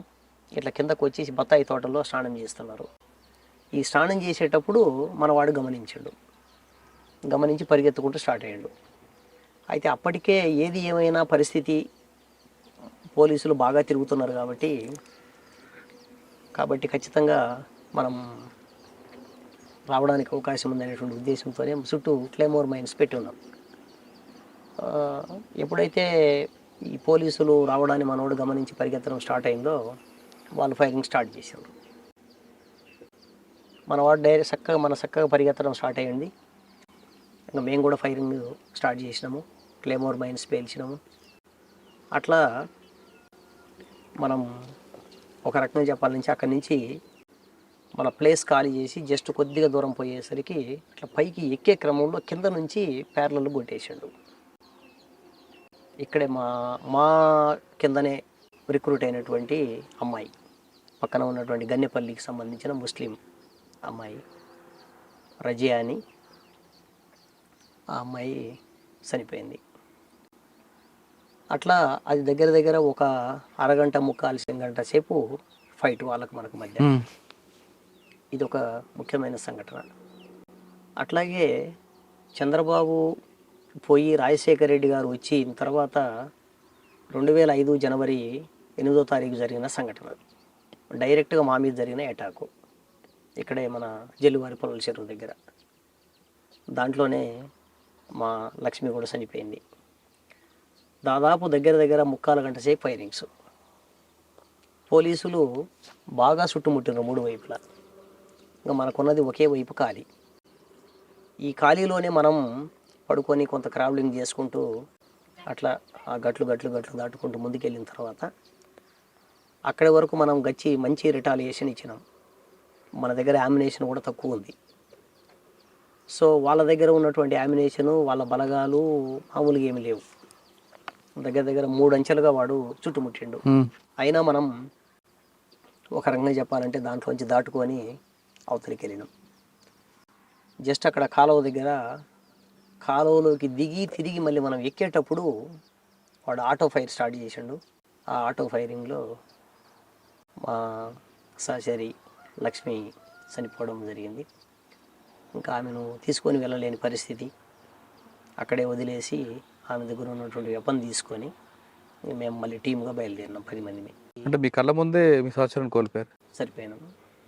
అంటే మీకు నల్లమలలో బాగా టఫ్ ఇచ్చిన పోలీస్ ఆఫీసర్ చాలామంది చేశారు, కానీ బాగా ఈ ఆఫీసర్ నుండి పార్టీకి నష్టం జరిగింది అని భావించే ఆఫీసర్ ఎవరున్నారా? సాధారణంగా నా లెక్కల ప్రకారం అయితే ఆయన ఈ మధ్య కాలంలో ఇచ్చిన ఇంటర్వ్యూలో భాగంగా నేను ఈరోజు అది చూసిన, జిత్తులు ఉండాలి అనేది. ఎత్తులు ఉండాలి, జిత్తులు ఉండాలి అంటాడు. వాస్తవంగా ఎత్తులు జిత్తులు అనేటువంటిది పార్టీలో 2 వైపులు 2 వర్గాలు వేస్తాయి. ఒక పోలీసు ఆఫీసర్గా ఒక ఆపరేషన్ సక్సెస్ చేయడంలో చెప్పుకోదగ్గ వ్యక్తే ఆయన స్థాయిలో ఆయన. యాక్చువల్గా ఇక్కడ నేను చూడదగ్గ అంశం ఏంటిది అంటే, మరి వీళ్ళు ఐఏఎస్ ఐపీఎస్లు ఐఆర్ఎస్లు చేస్తున్నారు, పెద్ద చదువులు చదువుకుంటున్నారు, చాలా చట్టాల గురించి నాకంటే లేకపోతే మిగిలినటువంటి ఎస్పీ గారికో లేకపోతే ఆఫీసర్స్కో తెలియవని నేను అనుకోను. వాళ్ళకున్న జ్ఞానం అంతా ఏ పక్కన ఉపయోగిస్తున్నారు, ఎవరికి బంటుల్లాగా పనిచేస్తున్నారు అనేటువంటి ఆలోచన వాళ్ళ మొత్తం జీవిత కాలంలో డ్యూటీ అనే పేరుతో దుర్మార్గమైన చర్యలు కొడిగడుతున్నాం అనేటువంటి ఆలోచన ఒక్కసారి కూడా రాకపోవడం అనేది ఈ రాజ్యంలో ఉన్నటువంటి అధికార యంత్రాంగానికి ఒక రకంగా చెప్పాలంటే ఒక దుర్మార్గమైన అంశం. మీరు అదే వ్యక్తితో ఒకరోజు ఫోన్లో నువ్వెంత అంటే నువ్వెంత అనుకున్నారట కదా? నిజమేనన్నా? ఏం జరిగిందండి? నిజమే. ఎందుకంటే అప్పుడు బాగా నిర్బంధం నడుస్తుంది. ఆయనే ఇక్కడ ఓఎస్డీగా ఉన్నాడు. ఆయన నాయకత్వంలోనే అనేక రకాల కార్యక్రమాలు చర్యలు నడుస్తున్నాయి. నేను అమ్మ సంఘటన జరిగి ఉన్నది, అమ్మ చనిపోయిన కొంతకాలం తర్వాత అనుకుంటా. మీ అమ్మగారు చనిపోయింది ఇంట్లో ఎన్కౌంటర్లో, అన్న ఆయన పాత్ర ఉందా మీకు అనుమానమా? ఇంకా ఆయన పాత్ర ఉందా లేదా అనేటువంటిది స్పష్టంగా నాకు తెలియదు. ఎస్ఐబి వాళ్ళు అరెస్ట్ చేసిండ్రు. సాధారణంగా జరిగే చర్యలన్నీ ఎట్లుంటాయంటే, లోకల్గా ఉండేటువంటి ఇప్పుడు వీళ్ళంతా ఏదో చెప్పుకుంటూ ఉంటారు, మేము అరెస్ట్ చేసినాము, మేము అది పొడిచినాము, ఇది పొడిచినాము, మేము అంత గొప్ప ఇంత గొప్ప అని. అసలు వీళ్ళకి ఏ సంబంధాలు ఉండవు. అంత ఎస్ఐబి ఓపెన్, అంత ఎస్ఐబి కదా. లోకల్గా జరిగేటువంటి రైడ్స్ తప్ప, లోకల్గా జరిగేటువంటి ఎక్స్చేంజ్ ఆఫ్ ఫైరింగ్స్లో వీళ్ళ పాత్ర ఉంటుంది తప్ప, బయట జరిగినటువంటి ఆపరేషన్స్లో వీళ్ళకు సంబంధించిన ఆపరేషన్స్ వీళ్ళ పాత్ర నిల్లు. ఒక చిన్న ఇన్ఫర్మేషన్ ఏమన్నా ఇచ్చి ఉంటారేమో బహుశా, నా లెక్కల ప్రకారం. ఎస్ఐబి అంటారా? కంప్లీట్గా ఎస్ఐబి నాయకత్వంలోనే అమ్మ ఇక్కడ ఎన్కౌంటర్ జరగడం, ఎన్కౌంటర్లో గాయపడడం, మేము అనంతపూర్ ఒక మిత్రుడి దగ్గరికి పంపించడం, అక్కడ ఒక 3 నెలలు 4 నెలలు రెస్ట్ తీసుకోవడం, తిరిగి మళ్ళీ ఆమె దళం దగ్గరికి వచ్చేటువంటి క్రమంలో జరిగినటువంటి సంఘటన అది. ఆమెను తీసుకురావడానికి 3 మనోళ్ళు కొరియర్స్ పోయినరు, వేరు ప్రాంతాల్లో నుంచి వాళ్ళు వచ్చిండ్రు. ఎక్కడ నుంచి కరెక్ట్గా ఇది ఎక్స్పోజ్ అయింది, ఏ రకంగా పసిగట్టినారనేది మనం ఏం చెప్పలేకపోతున్నాం కానీ కరెక్ట్గా. ఏది ఏమైనా ఇంకా ఆ రోజు నేను జస్ట్ అట్లా కొండ మీదకి వెళ్ళి ఫోన్ చేయడం, నాన్న నాకు బాగా జ్వరం వచ్చిందిరా, కొద్దిగా మీరు జాగ్రత్తగా ఉండండి అని చెప్పేసి జస్ట్ నాకు ఒక కాషన్ ఇవ్వడం. ఆ సంఘటన జరిగిన ఎమ్మడే ఇమీడియట్లీ నేను పాస్ ఆన్ చేసిన మన మీడియా మిత్రులందరికీ. నాకు రెగ్యులర్ టచ్లో ఉండేవాళ్ళు, విలేకరుల ఫోన్స్ ఇవన్నీ కూడా నా దగ్గర ఉండేవి. నేను ఫలానా అంటే ఇమీడియట్లీ రెస్పాండ్ అయ్యి వాళ్ళు దాన్ని నడిపించేటి వాళ్ళు. నేను రంగారావు గారనో పాండురంగానో ఏదో పేరు ఉండేది అప్పుడు, ఆకాశవాణి విలేకరు, ఆయన ఫోన్ చేసిన, ఒంగోలులో ఉంటాడు. ఫోన్ చేయగానే, అన్న మీరు ఇప్పుడు అంటున్నారు ఆల్రెడీ ఫైరింగ్ జరుగుతున్నాయని చెప్పేసి వాళ్ళు పేపర్లలో ఇస్తున్నారన్న, ఏది యాడిస్తున్నారు, స్క్రోలింగ్ వస్తుందని చెప్పేసి చెప్పిండు. అప్పటికే నేను అనుకున్నాను ఆల్రెడీ వాళ్ళు ఫిక్స్ అయ్యిండ్రు చంపడానికి. సో ఇప్పుడు మనం చేయడం వల్ల వెంటనే ఆగేది కాదు, కానీ ప్రచారమైన మనం ఫస్ట్ స్టార్ట్ చేద్దామని మిత్రులందరికీ అనేక మంది ఫోన్లు కొడుతూ వచ్చిన. ఇంకా వాళ్ళందరికీ ఫోన్లు కొట్టి ఇదంతా కూడా అయిపోయిన తర్వాత మరుసటి రోజు మార్నింగ్ కల్లా మనకు విషయం అర్థమైంది. ప్రతి అరగంటకు ఒకసారి నాయకులు తప్పించుకున్నాడంటాడు, చనిపోయినారంటాడు, ఇట్లా ఇట్లా చెప్పి చెప్పి చెప్పి 2 రోజుల పాటు దాన్ని మభ్యపెట్టి 3వ రోజు పలానా వాళ్ళు చనిపోయినారని ప్రకటన ఇచ్చిండు. అంటే అందుకు అది మనసులో పెట్టుకొని మీరు వార్నింగ్ ఇచ్చారా? అది మనసులో పెట్టుకొని కాదు, కానీ జనరల్గానే ఆయన ఉన్నాడు ప్రతి చర్యలో అని చెప్పేసి అనేది నాకు తెలుసు. నేను అప్పుడు డివిజనల్ కమిటీ సెక్రటరీగా నేను ఉన్నాను. ఈ ఏరియాలో మన సానుభూతి పరుల అరెస్టులు ఇవన్నీ కూడా చాలా నడుస్తూ ఉండేవి అప్పుడు. ఆ సందర్భంలో నేను విలేకరులకు ఫోన్ చేస్తున్నా. విలేకరులకు ఫోన్ చేస్తూ ఈ కంబం ఏరియాలో ఇక్కడ ఒక సంఘటన జరిగింది. అప్పుడు ఉడుగుల శ్రీనివాసరెడ్డి గారు ఇక్కడ ఎమ్మెల్యే. ఇప్పుడు ఇక్కడ కంటెస్ట్ చేస్తున్నటువంటి ఇప్పుడు నాగార్జున రెడ్డి ఎవరైతే ఉన్నారో వాళ్ళ సొంత మామగారు. ఇక్కడ 2004లో ఆయన మీద కూడా దాడి చేసినాం క్లైమోర్ మైన్స్తోన. వాస్తవంగా ఆయన ఏమి చంపడం కోసం దాడి చేయలే, చంపడం కోసం దాడి అని చెప్పేసి అనేటువంటిది ఇంకొక రూపంలో ఉండేది. ఆయన 2004లో నిజంగా చెప్పాలంటే నక్సలైట్ పార్టీ ఒక రకంగా దుర్మార్గమైన పార్టీ అధికారంలోకి రావడానికి మీరు కూడా సహకరించారని మీలాంటి వాళ్ళు మేధావులు ప్రశ్నిస్తారు. 2004లో చంద్రబాబు గారు పార్టీ మీద బ్యాన్ తీసుకున్నప్పుడు కాంగ్రెస్ పార్టీకి అన్ని విధాలుగా సహకరిస్తూ సపోర్ట్ చేస్తూ వచ్చింది నక్సలైట్ పార్టీ. చాలా గ్రామాలలో ఉన్నటువంటి కాంగ్రెస్ పార్టీ కార్యకర్తలందరూ కూడా పార్టీ దగ్గరికి రావడం, మాట్లాడడం ఇట్లా చేస్తూ ఉండేవాళ్ళు. సో ఈ చుట్టుపక్కల ఉన్నటువంటి కాంగ్రెస్ పార్టీ తరఫున పోటీ చేసినటువంటి ప్రతి ఎమ్మెల్యే ఆ రోజు గెలిచిండు 2004లో. పగడాల రామయ్య కావచ్చు, ఇక్కడ ఉడుముల శ్రీనివాసరెడ్డి కావచ్చు, అక్కడ ఆయన ఎవరు డేవిడ్ రాజు ఎవరో, ఓకే, వీళ్ళందరూ కూడా. అందులో ఉడుముల శ్రీనివాసరెడ్డి ఒకడు. ప్రజల తరపున పార్టీ సపోర్టు వల్ల గెలిచినటువంటి ఇల్లు. ఎందుకంటే ఆ రోజు తెలుగుదేశం పార్టీని కనీసం ప్రచారానికి కూడా రానివ్వలేదన్న మనం. ప్రచార కార్యక్రమాన్ని నిర్వహించుకోవడానికి కూడా లోపలికి రాలే వాళ్ళు ఎక్కడ గ్రామాల్లోకి. అవును. సో కాంగ్రెస్ పార్టీకి సంబంధించినటువంటి నాయకులు గెలవడానికి ఆ రోజు పార్టీకి సంబంధించిన సపోర్ట్ ఒక ఇన్ఫాక్ట్ పార్టీ ఆదేశాల మేరకు చేశారా? ఇంకా లోకల్గా అంటే ఒక రకంగా అధికార పక్షం మీద ఉన్న వ్యతిరేకతతోన ప్రతిపక్షానికి సహకరించినటువంటి పరిస్థితి. కానీ అందులో ఈ మీ ఇద్దరి మధ్యన ఎందుకు వచ్చింది ఆ సందర్భంలోనా మీకు ఎస్పీ గారికి? అయితే నేను ఆ సందర్భంలో అరెస్టులు జరిగినప్పుడు నేను ఎస్ఐ గారికి ఫోన్ చేసిన. ఎస్ఐ గారికి ఫోన్ చేస్తే మీరే డైరెక్ట్గా? నేనే ఫోన్ చేసిన. కానీ మీరు అప్పుడు గుర్తించలేదా సెల్ ఫోన్ సిగ్నల్ ఉంటాయి, మిమ్మల్ని ట్రాక్ చేస్తారు పోలీసులని? తెలుసు. అక్కడ ఒకసారి ఫోన్ చేసి అవసరమైతే అక్కడి నుంచి మనం వెళ్ళిపోతామని చెప్పేసి అనే ఉద్దేశంతోన కావాలని పార్టీకి ఒక విధంగా నష్టం ఉంది. మొబైల్ ఫోన్ అని ఒప్పుకుంటారా? మొబైల్ ఫోన్ 100% నష్టమే. పార్టీ ప్రతి వాళ్ళని పట్టిస్తుంది, అది 100% నిజమే అది. ఓకే, మీరు ఎస్ఐ గారికి ఫోన్ చేశారా? ఎస్ఐ గారికి ఫోన్ చేసిన. ఆయన ఆ నెంబరు కాకుండా ఇంకొక నెంబర్ ఇచ్చిండు. నేను ఒక విలేకరిని అడిగితే నాకు ఎస్ఐ కలిపిండా విలేకరి కలిపిండా అనేది అర్థం కాలేదు, కానీ డైరెక్ట్ యాడ్ అయ్యారు. వాస్తవంగా నాకు ఈ మొబైల్లో చిన్న మొబైల్లో కాన్ఫరెన్స్ కలిపేటువంటి సిస్టమ్ నాకు అప్పుడు తెలవదు. వాళ్ళు కలిపినరు అది డైరెక్ట్గా. ఆయనకు నేను ఫోన్ చేయలే, ఆయనకు చేయాలనే ఉద్దేశంతో కూడా. నేను ఎస్ఐకి చేయాలనుకున్నా, ఎస్ఐతో మాట్లాడాలనుకున్నా, లేకపోతే సిఐతో మాట్లాడాలనుకున్నా. ఈ క్రమంలో వాళ్ళు డైరెక్టర్ కలిపినారు. ఆయనే పరిచయం చేసుకున్నాడు. ఇంకా నేను జనరల్గానే ఒక వ్యతిరేక భావన ఉంది కాబట్టి ఆయన పట్ల ఏదో మాట్లాడుతూ స్టార్ట్ చేసినాం. మొత్తం విపరీతంగా ఈ అరెస్టులు చేయడము, దుర్మార్గంగా వ్యవహరించడం. శాతనైతే నువ్వు లోపలికి రా, నీ సంగతి ఏం తీరుస్తామని మేము, శాతనైతే నువ్వు బయటికి రా, నీ సంగతి ఏం తీరుస్తానని ఆయన. ఇట్లా ఆయనకు మాకు మధ్య దగ్గర ఒక 20 నిమిషాల సేపు ఈ ఫోన్ యుద్ధం నడిచింది. మిమ్మల్ని ఎన్కౌంటర్ చేసేస్తానంటాడు. ఎన్కౌంటర్ చేసే వరకు నువ్వు ఎక్కడ ఉంటావు, నువ్వు ఉంటే కదా ఎన్కౌంటర్ చేయడానికని నేను అంటే నిన్ను మేము చంపేస్తామని చెప్పేసి అనే పద్ధతుల్లో అట్లా మాట్లాడుకోవడం అనేది జరిగింది. ఇంకా ఆ తర్వాత ఆయన కొద్ది రోజుల తర్వాత ఇక్కడి నుంచి ట్రాన్స్ఫర్ వెళ్ళిపోయాడు. కానీ మీకు ఆయనకి జరిగిన తర్వాత ఆయనకి సపోర్ట్గా ఇంకొక ఎస్పీకి రావడం, అవును, ఆ ఎస్పీ వచ్చిన తర్వాత పక్కాగా నల్లమలలోనే మకాం పెట్టారు కదా? నిజమే. వాళ్ళతోన పోలీస్ ఆఫీసర్తోన మనం మాట్లాడి ఛాలెంజ్ చేస్తే వాళ్ళు కూడా దాన్ని తీసుకుంటారనే తెలుసు. కానీ దానికి ఎదుర్కోవడానికి సిద్ధపడే మీరు కూడా. ఇంకా చెప్పాలంటే అప్పుడు ఎత్తుగడల రీత్యా పార్టీ కూడా ఏంటంటే పోలీస్ ఆఫీసర్స్ను లోపలికి పిలిపించి మనం యాక్షన్స్ ప్లాన్ చేయాలని చెప్పేసి అనేది కూడా ఒకటి నడుస్తుండేది.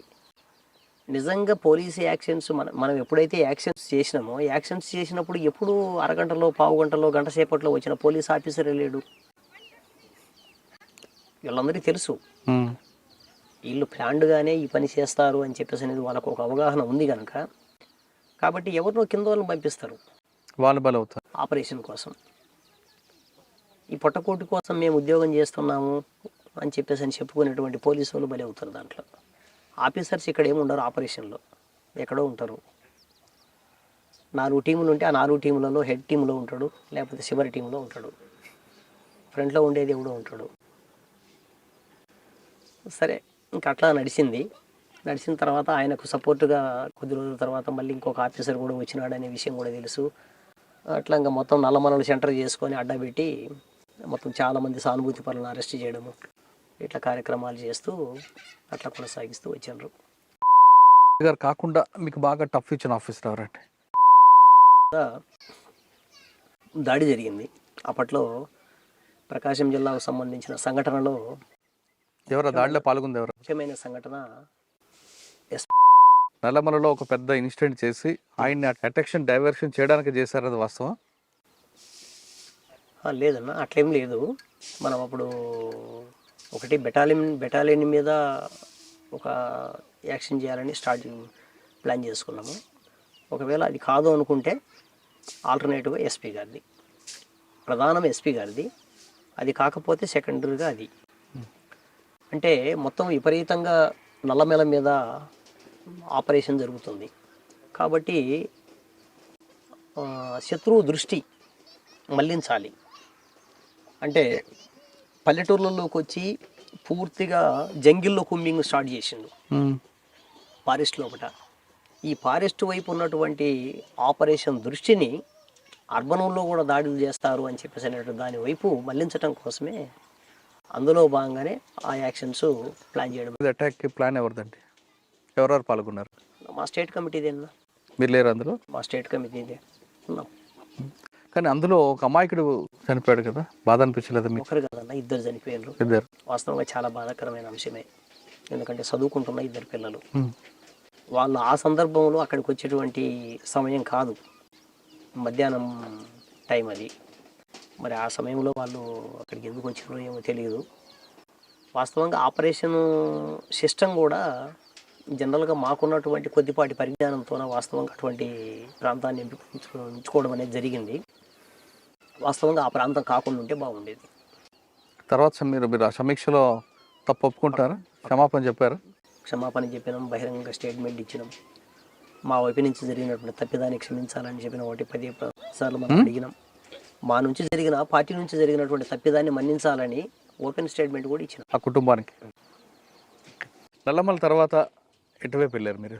అన్నాక నల్లమల అనేటువంటిది 2006 చివరి భాగానికి దాదాపు ఖాళీ అయింది.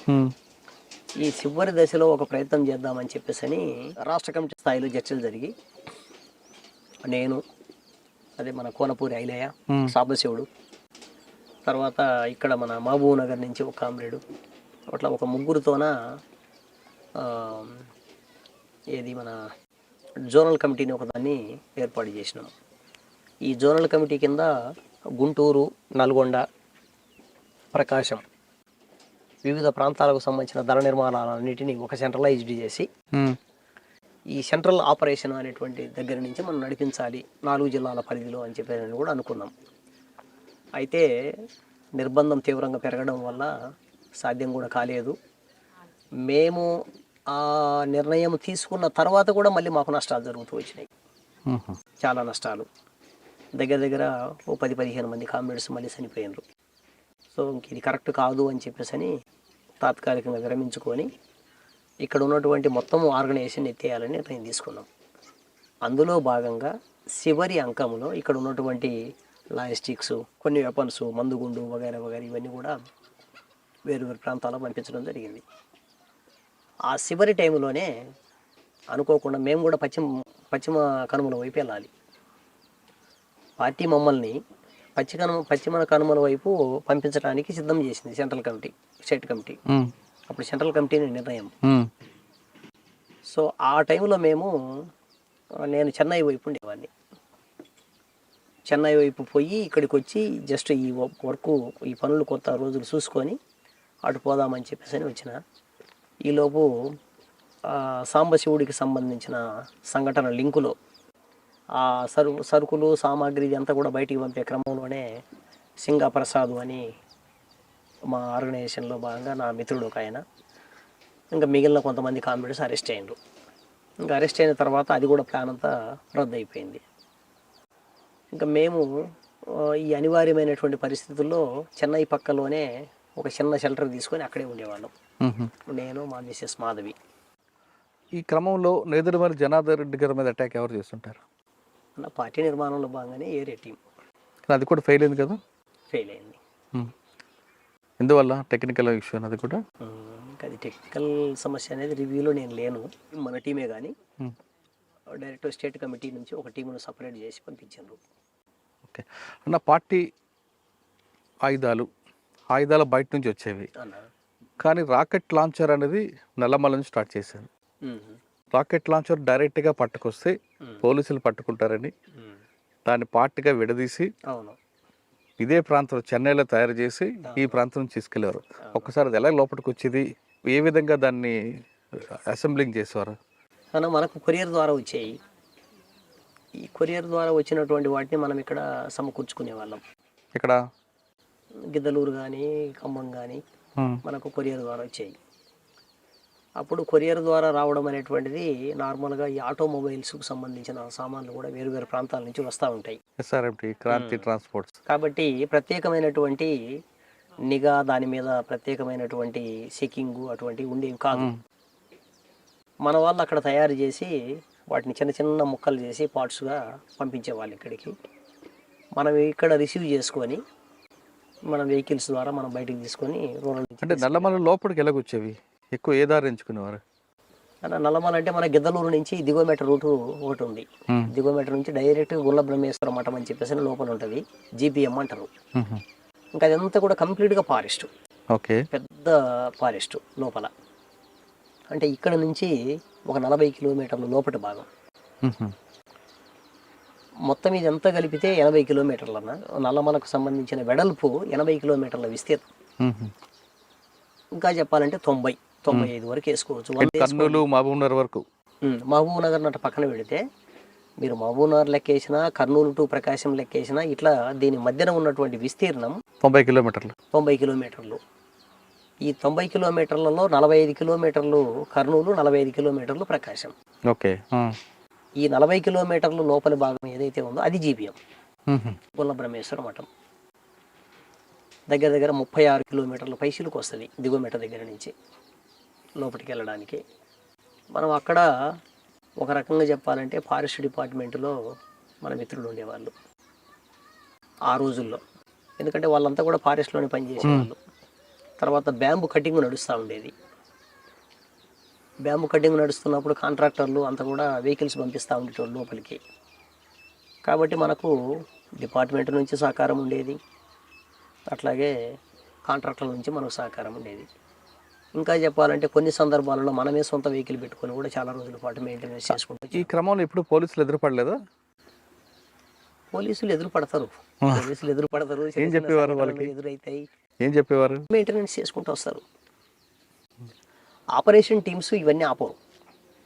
వాడు కుమ్మింగ్ కోసం వచ్చినటువంటి ఆపరేషన్ టీం ఏదైతే ఉందో వాళ్ళు ఈ వెహికల్ బ్యాంబ్ కటింగ్ కోసం వచ్చినటువంటి వెహికల్ను పెద్ద పట్టించుకోరు. అట్లా మనకు అవసరమైనటువంటి ఫుడ్ మెటీరియల్ కావచ్చు, రకరకాల లాజిస్టిక్స్ కావచ్చు, తర్వాత మనకు బయట నుంచి వచ్చినటువంటి పరికరాలు కావచ్చు, ఇవన్నీ కూడా అట్లే వచ్చాయి మనకు. ఎక్కువ భాగం ప్రకాశం జిల్లా వైపు నుంచి వచ్చేది. అంటే నలుమూలల నుంచి మనకు ఏ పక్కన సాధ్యమైతే ఆ పక్క నుంచి. ఏ పక్కన నల్లమలకి రావాలంటే కర్నూలు, మహబూబ్ నగర్, ప్రకాశం. అదే పోలీసుకు సంబంధించినటువంటి దృష్టి ఏ పక్కన తక్కువ ఉంటే ఆ పక్క నుంచి మనం స్టార్ట్ చేసుకునేవాళ్ళం. ఎక్కువ దృష్టి ఎటువైపు ఉండేది అంటే మనకు మేజర్ పార్ట్ మనకు రైలు సౌకర్యం ఉండేది ఇక్కడ. ఖమ్మం టు ఇట్లా ఇట్లా వెళ్తూ ఉండేది. సో మనకు సంబంధించినటువంటి వాళ్ళందరినీ కూడా మేజర్ పార్ట్ మనం అప్పట్లో ట్రైన్ ప్రయాణంలో భాగంగా ఇక్కడ బొగదని ఒకటి స్టేషన్ ఉండేది. బొగదు అడవిలోనే ఉండేది. చలం అని ఇంకోటి ఉంది. ఆ చలమ కానీ, గాజులపల్లి కానీ, బొగద కానీ, దిగోమెట కానీ, ఈ 4 స్టేషన్స్ అడవిలోనే ఉంటాయి. మనం ఏదో ఒక టైం జస్ట్ 10 నిమిషాలే కదా, జస్ట్ అట్లా ట్రైన్ ఆగుతుంది, మనకు ముందే పలాని చోట ఉన్నారు అని చెప్పేసి అనేది ఇన్ఫర్మేషన్ ఉంటుంది కాబట్టి మన వాళ్ళు పోయి తీసుకొని బయటకు వచ్చేస్తారు. జస్ట్ 4 అడుగులు పక్కకు పోతే ఫారెస్ట్. కరెక్ట్ అన్న, కానీ అన్ని ట్రైన్లు ఆగవు కదా, ఒక పాసింజరే ఆగుతుంది కదా. లేదు, ఇక్కడ ఎక్స్ప్రెస్లు కూడా ఆగుతాయి, ఎందుకంటే వాటర్ సర్వీస్ చేసుకోవాలి. అచ్చా. ప్రతి ముఖ్యమైనటువంటి ఎక్స్ప్రెస్లు కూడా ఇప్పుడు కూడా, మరి ఇప్పుడు ఎట్లుందో తెలియదు కానీ నాకు, ఎందుకంటే కరెంట్ ఆపరేషన్ కాదు ఇప్పుడు, అప్పుడు బొగ్గు బండ్లు మొత్తం ఆగాయి. ఆ రైల్వే స్టేషన్ మీద పోలీస్ ఫోకస్ ఉంటుంది కదా. ఉండేదే, కానీ నిరంతరం దృష్టి అనేది వాళ్ళకు కష్టమే కదా, అట్లా మనకు కలిసి వచ్చేది. అన్న దాదాపు 24 సంవత్సరాలు పార్టీకి సేవ చేశారు అన్న. మీరు. అసలు పోలీసులకు చిక్కడో అనేది ప్రచారం, అన్న అంత ఈజీగా ఎలా దొరికిపోయారు మీరు? ఈజీగా ఏం దొరకలేదన్న, చాలా కష్టపడ్డారు పోలీసు వాళ్ళు. ఎలా? వాస్తవంగా ఈజీగా ఏం దొరకలేదు, వాళ్ళ ఆపరేషన్ చాలా రోజుల నుంచి నడుస్తుంది. దగ్గర దగ్గర నాకు తెలిసి ఒక 5-6 నెలల కాలం నుంచి ఆపరేషన్ స్టార్ట్ చేసినారు వాళ్ళు, ముఖ్యంగా మాజీలను ఉపయోగించుకొని. సరెండర్డ్ మావోయిస్టులను, అందులో భాగంగా హోంగార్డు చేస్తున్నటువంటి మావోయిస్టులను, అట్లా వాళ్ళని ఉపయోగించుకొని మన ఆనుపాన్ల మీద, మీరు చెప్పినట్టుగా మొబైల్ మీద, రకరకాల వాటి మీద వాళ్ళు కన్నేసి ఉంచిండ్రు. అందులో భాగంగా నేను, మా మిస్సెస్ మాధవి ఇద్దరం అక్కడ చెన్నై పక్కన ఓ చోట ఇల్లు తీసుకొని అక్కడే ఉంటుంది. దగ్గర దగ్గర ఒక 2 months నుంచి అక్కడే ఉన్నాం, 2 or 3 months నుంచి. ఇంకా అడపా మనం అటు ఇటు మన వాళ్ళకు అవసరం కోసం కొద్ది ఫోన్లు నడుస్తూ ఉండేవి. ఈ క్రమంలో వాళ్ళు చాలా పకడ్బందీగానే దాన్ని ప్లాన్ చేసుకున్నారు. జస్ట్ ఇంకా 2 days 3 daysలో మేము అక్కడి నుంచి ఖాళీ చేయాలి, లేదనుకుంటే 1 week మహా అంటే. ఈ 1 week లోపల మనకు పార్టీ నుంచి కబురు వస్తుంది, మేము వెళ్ళిపోవాలి అక్కడి నుంచి. కరెక్ట్గా ఈ అనుకున్న టైంలోనే కొద్దిగా ఆరోగ్యం బాగాలేకపోతే చెన్నై వెళ్ళి చూయించుకొని వద్దామని బయలుదేరినాం. జస్ట్ బస్టాండ్ దగ్గరికి వెళ్ళి బస్సు ఎక్కినాం. అప్పటికే వాళ్ళు బహుశా ఇంటి మీద, బస్టాండ్ మీద, వీటన్నిటి మీద వాళ్ళకంటూ ఒక ప్లాను, స్పష్టత ఉన్నది. అంటే మా గురించి పూర్తిగా సమాచారం ఉంది. ఈ సమాచారాన్ని ఆధారం చేసుకొని పోలీసులంతా కూడా లుంగీల మీద బస్సులోంచి దిగి ఇంకొక వెహికల్లో ఉన్నట్టుంది వాళ్ళు బస్సు ఎక్కిండ్రు. మన వాళ్ళు కూర్చోడానికి నాకు ముందు సీట్లు బాగా రష్ ఉండే జనాలు. సో ఎక్కగానే ముందు సీటు ఖాళీ ఉంటే ఆ ఊర్లో ఉన్న అక్క, మా మాధవి అక్కడ కూర్చున్నారు ఫ్రంట్ సీట్లో. నేను వెనకాలకు వచ్చి ఇట్లా పట్టుకున్నా. మరి వాళ్ళు వచ్చినటువంటి వాళ్ళు కేవలం నన్ను మాత్రమే గుర్తుపట్టగలిగేటోళ్ళు మాత్రమే వచ్చినట్టుంది చూస్తుంటే. మొత్తంగా వాళ్ళ దృష్టి అంతా నా మీద ఉన్నది. ఎక్కినటువంటి వాళ్ళు నా వెనకాలకి వెళ్ళిపోయినారు. కామన్గా బస్సు ప్రయాణం చేసేటప్పుడు ముందుకు చూస్తాం తప్ప వెనక్కి చూడం కదా. మనం ముందుకు చూస్తూ ఇట్లా పట్టుకొని ఉన్నా. టవల్ వేసిండు పైనుంచి, టవల్ వేసి వెనకాల నుంచి కట్టేసిండు. ఇంకా మిగతా 3-4 బిర్రు పట్టేసిండ్రు. ఇంకా నేను పీపుల్స్ వారు వర్దిల్లాలి, మావోయిస్టు వర్దిల్లాలి, ఈ నినాదాలు స్టార్ట్ చేసినాం. ఆ ఏరియాలో ఉన్నటువంటి జనానికి ఈ పీపుల్స్ వారు తెలియదు, మావోయిస్టులు తెలియదు. ఇంకా అక్కడి నుంచి మమ్మల్ని తీసుకెళ్ళి కారులో ఎక్కిచ్చేసిండు. మీరు ఒక్కరినైనా అక్క కూడా? నన్ను ఒక్కరినే, అక్కను పట్టుకోలే అప్పుడు. మరి మీరు స్లోగన్స్ ఇస్తున్నప్పుడు అక్క ఏం రియాక్ట్ అవ్వలేదా? ఏం రియాక్ట్ అవ్వలే. ఆమె కామ్గా దిగేసింది. జస్ట్ కొద్దిగా ముందుకు పోయి వాళ్ళిద్దరు దిగేసి నిదానంగా ఇంటికి వెళ్ళి, ఈ వెళ్ళే క్రమంలోనే అక్కడక్కడ కాయిన్ బాక్సులు ఉంటాయి కదా, వాటితో బయట ఉండేటువంటి ప్రజా సంఘాల వాళ్ళకు, మన వాళ్ళకు, మిగతా వాళ్ళందరికీ తన ఇన్ఫర్మేషన్ ఇచ్చింది. అట్లా ఒక రకంగా ఆ సమాచారం ఏదైతే ఉందో అది మనలో బతికించింది. కార్లో ఎక్కించారా? ఎక్కి ఎక్కడ తీసుకెళ్లారు? కారులో ఎక్కించి ఇంకా ఆంధ్ర నుంచి, అదే చెన్నై నుంచి ఆంధ్ర వైపు కారు తిప్పిండ్రు. అంటే ఇంకా కళ్ళకు గంట కట్టేసిండ్రు కదా, వాళ్ళు ఎక్కడ అనేటువంటిది, ఎక్కడ తీసుకుపోతున్నారు అనేటువంటిది ఫస్ట్ ఏం అర్థం కాలేదు. కానీ దాంట్లో ఉన్న ఆఫీసరు చాలా మంచిగానే, ఏం సాగర్ గారు బాగున్నారా, ఇట్లా ఈ పదాలతోన చాలా మంచిగానే మాట్లాడుతూ వచ్చిండు. ఎక్కడ ఒక తిట్టు పద్ధతి కానీ ఇంకోటి కానీ ఏదే రకమైనటువంటి వల్గర్ లాంగ్వేజ్, సాధారణంగా పోలీస్ అంటే వల్గర్ లాంగ్వేజ్ అన్నట్టు యూజ్ చేస్తూ ఉంటారు. ఎక్కడ కూడా యూజ్ చేయలే. అట్లా చాలా మంచిగా మాట్లాడుతూ, కాకపోతే కళ్ళకు గంతలు కట్టేసి ఉన్నాయి కాబట్టి నాకు తడ దగ్గరికి వచ్చిన తర్వాత, తడ అంటే తడ కాదు, అది మన లాస్ట్ బౌండరీ. ఆ బౌండరీ దగ్గర పక్కన ఉన్నటువంటి ఆఫీసర్కి ఒక అతను చెప్తున్నాడు, మన బౌండరీ దగ్గరికి వచ్చినాము అన్నట్టుగా, బోర్డర్. కాబట్టి ఆ టైంలో నాకు చెన్నై ఏరియా నుంచి ఆంధ్రలోకి అడుగు పెడుతున్నట్టుగా అర్థమైంది. ఇంకంతే. ఇంకా తర్వాత ఆంధ్రాలో ఎక్కడికి వచ్చినాము, ఎక్కడ తిరిగినాము అనేది కూడా ఏం లేదు.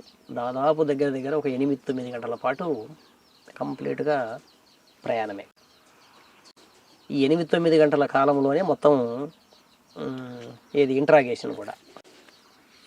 వాళ్ళకి ఏం సమాచారం కావాలనుకున్నారో ఆ సమాచారం, ప్రధానమైన సమాచారం, దాని మీదనే గుచ్చి అడగడం. ముఖ్యంగా సాంబశివుడి గురించి అడగడం, మేము దాచిపెట్టిన ఆయుధాల గురించి అడగడం, లేకపోతే మందుగుడ్డు గురించి అడగడం, ఇంకా మాకు సంబంధించిన ముఖ్యమైన కార్యకర్తలు ఇంకెవరెవరు ఉన్నారు, ఎక్కడెక్కడ ఉన్నారు, దీనికి సంబంధించినటువంటి దాని గురించి అడగడం.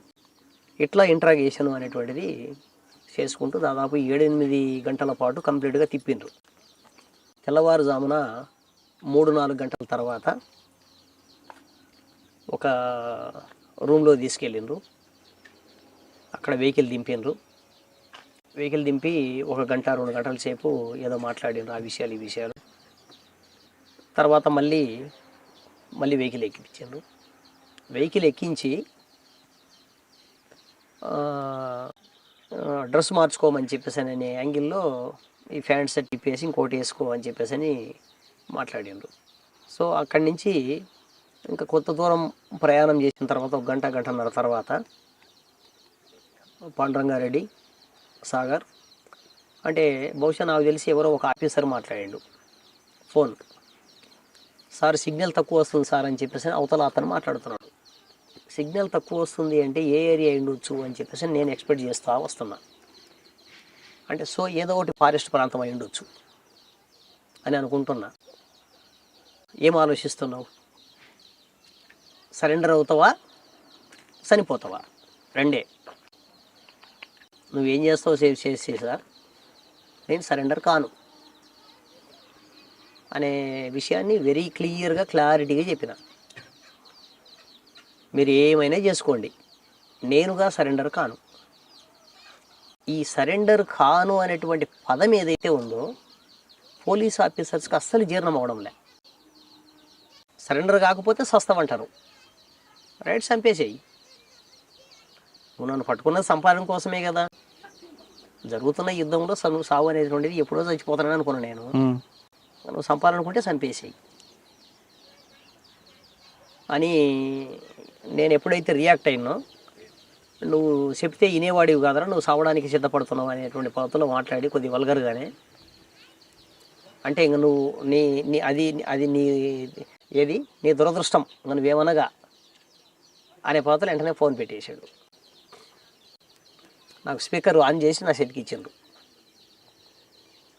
బహుశా మాట్లాడిన ఆఫీసరు ఆయన లాంగ్వేజ్ ప్రకారం కాళిదాసు అనుకుంటున్నాను నేను. ఎందుకంటే ఎస్ఐబిలో అప్పట్లో కాళిదాసే మొత్తం చక్రం తిప్పేవాడు.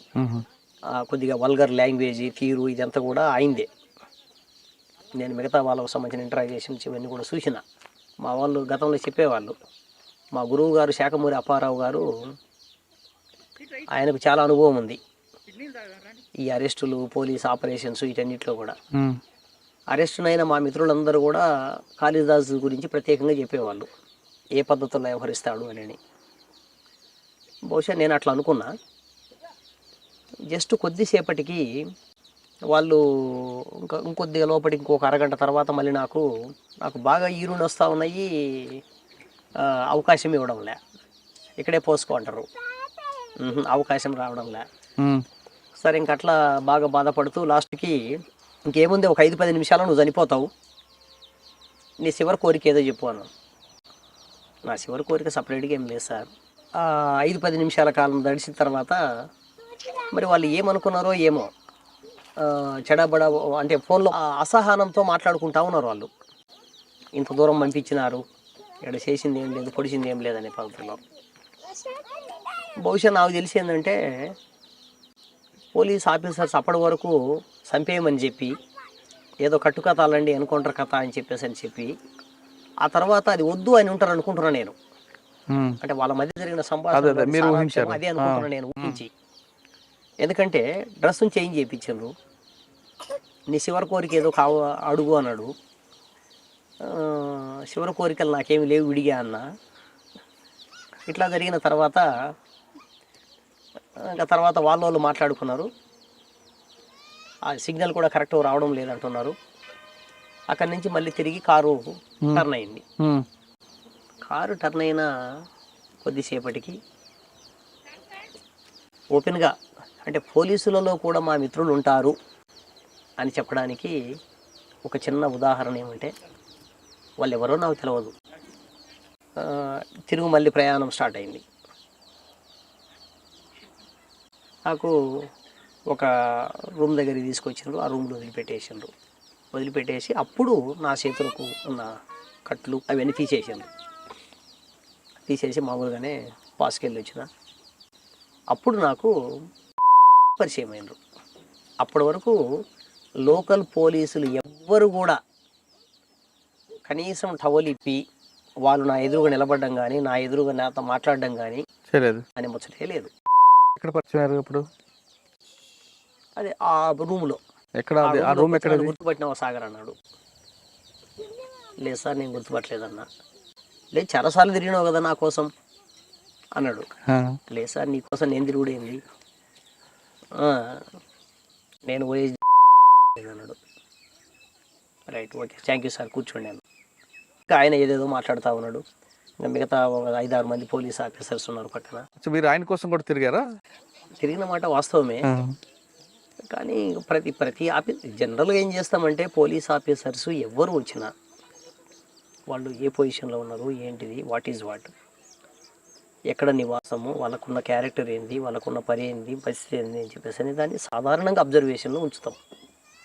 ఇది నేను ఒక్కని చేసే పని కాదు. సాధారణంగా ఏ ఉద్యమానికి సంబంధించిన అంటే ఆఫీసర్ యొక్క యాటిట్యూడ్ బట్టి మీరు ప్రవర్తిస్తుంటారు. తప్పనిసరిగా సాధారణంగా వాళ్ళు ప్రజల మీద దాడులు, సానుభూతి పరుల మీద దాడులు, దళాల మీద ప్రత్యేకమైన శ్రద్ధ తీసుకొని దాడులు చేసేటువంటి వాళ్ళు కొంతమంది ఉంటారు. వాళ్ళ నేచర్ ఆఫ్ సిస్టమ్ అది.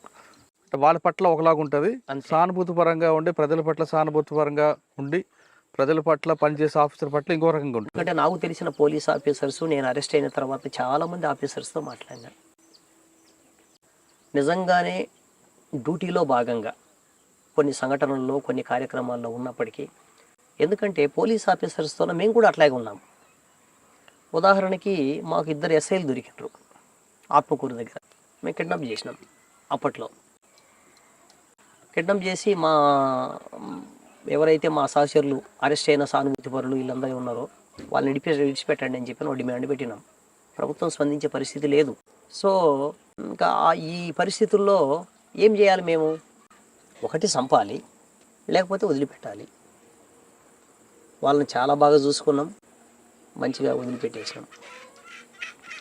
సానుభూతి పరులను వాళ్ళ అక్రమ కేసులు ఏవైతే ఉన్నాయో అవి మాత్రం ఎత్తేయమన్నాము. అవి ఎత్తేయడానికి అంగీకరించారు అక్కడ లోకల్గా ఉన్నటువంటి ఆఫీసర్స్. అప్పుడు ఎవరంటే ఒక డాక్టర్ను మధ్యవర్తిగా పెట్టిండ్రు, పౌర హక్కుల సంఘం సంబంధించినటువంటి కమిటీ వాళ్ళను. ఓకే, అంటే ఆ విషయం పక్కన పెడితే మీకు అరెస్ట్ ఎప్పుడు చూపించారు? అన్న అరెస్ట్ 2 days తర్వాత చూపించండి అన్న. ఎక్కడ? మార్కాపురంలో చూపించండు. అంటే అప్పుడు ఎస్ఐ ఎవరు? మార్కాపురంలో ఎస్ఐ గారు ఎవరు ఉన్నారో నాకు కరెక్ట్గా ఐడియా లేదన్న. శ్రీరామ్ గారు మీకు అరెస్ట్ చేశారంటారు కదా? శ్రీరామ్ గారు అప్పుడు అరెస్ట్ ఆయన చేయడానికి అవకాశం లేదు, ఎందుకంటే మార్కాపురం టౌన్ ఎస్ఐగా ఆయన లేడు కదా. నాకు దోర్నాలకు సంబంధించినటువంటి కేసుని పెట్టి నా అరెస్ట్ని చూపించారు. ఎంతకాలం ఉన్నారు జైల్లో? అన్న నేను 8 సంవత్సరాలు ఉన్నాను. అప్పుడు పార్టీ ఏమాత్రం సహకరించలేదు? సంవత్సరాలు పార్టీ సహకరించిన మేరకు పార్టీ సహకరించింది కొంత మేరకు. ప్రజా సంఘాల వాళ్ళు, బయట నుంచి లాయర్స్ వాళ్ళు వస్తూ ఉండేవాళ్ళు. ఇంకా సేమ్ టైంలో ఖైదీల విడుదల కమిటీ అని చెప్పేసి ఇటు ఖైదీలతోన బయట ఉండేటువంటి ఇంటెలెక్చువల్స్తోన ఒక కమిటీని ఫామ్ చేసింది పార్టీ. ఈ కమిటీకి సంబంధించిన వాళ్ళే మేజర్ పార్ట్ మన దగ్గర రావడము, మాట్లాడడము, కొన్ని కేసులు డీల్ చేయడం ఇట్లా చేస్తూ వచ్చేవాళ్ళు. సో నా కేసులకు సంబంధించిన ప్రత్యేకమైన పరిస్థితి ఏంటంటే నయీం కాన్సన్ట్రేషన్. నయీం అప్పుడు నల్గొండ జిల్లాలో ఇక్కడ ప్రకాశం జిల్లా మీద బాగా కాన్సన్ట్రేషన్ చేసి సాగర్ తరపున ఏ లాయరు తీసుకున్నా నేను ఒప్పుకోను, చంపేస్తా అని రకరకాల పద్ధతుల్లో బెదిరింపులు స్టార్ట్ చేసిండు. ఇక్కడ మార్కాపురంలో ఉన్నటువంటి శ్రీనివాస్ గారు అని చెప్పేసి మా లాయరు, ఆయన ముందుకు వచ్చి నా తరపున వేసిండు.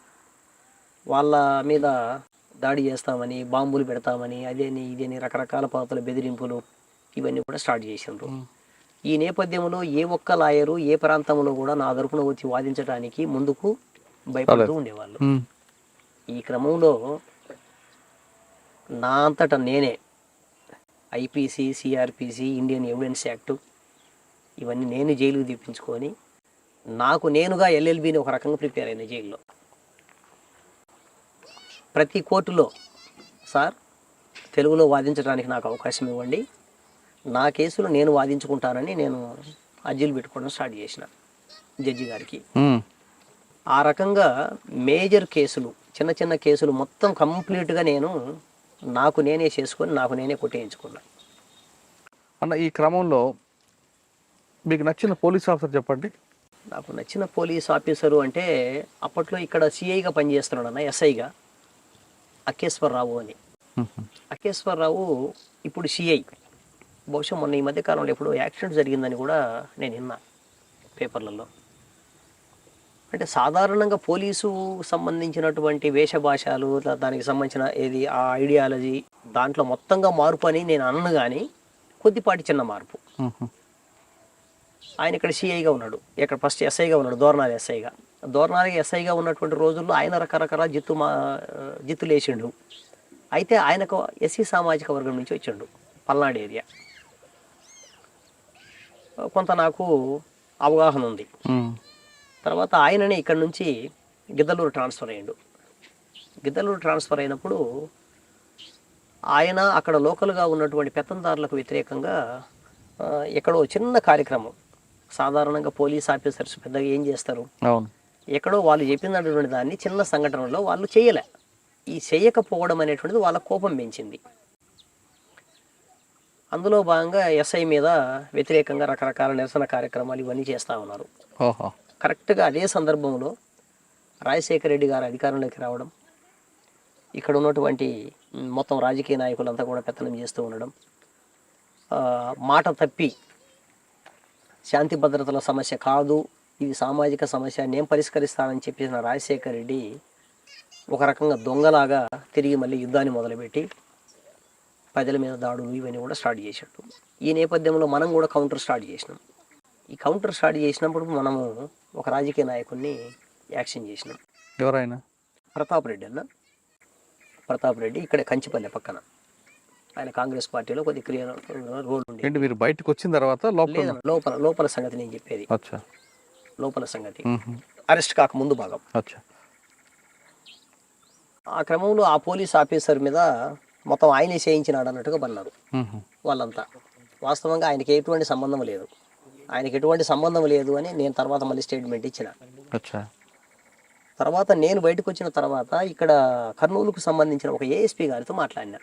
అన్న మీరు జైల్లో దాదాపు 8 సంవత్సరాలు ఉన్న తర్వాత కొన్ని ప్రజా సంఘాలు వాటి ద్వారా మీరు లాయర్గా మారి కొన్ని కేసులు మీరే వాదించుకొని బయటకు వచ్చారు.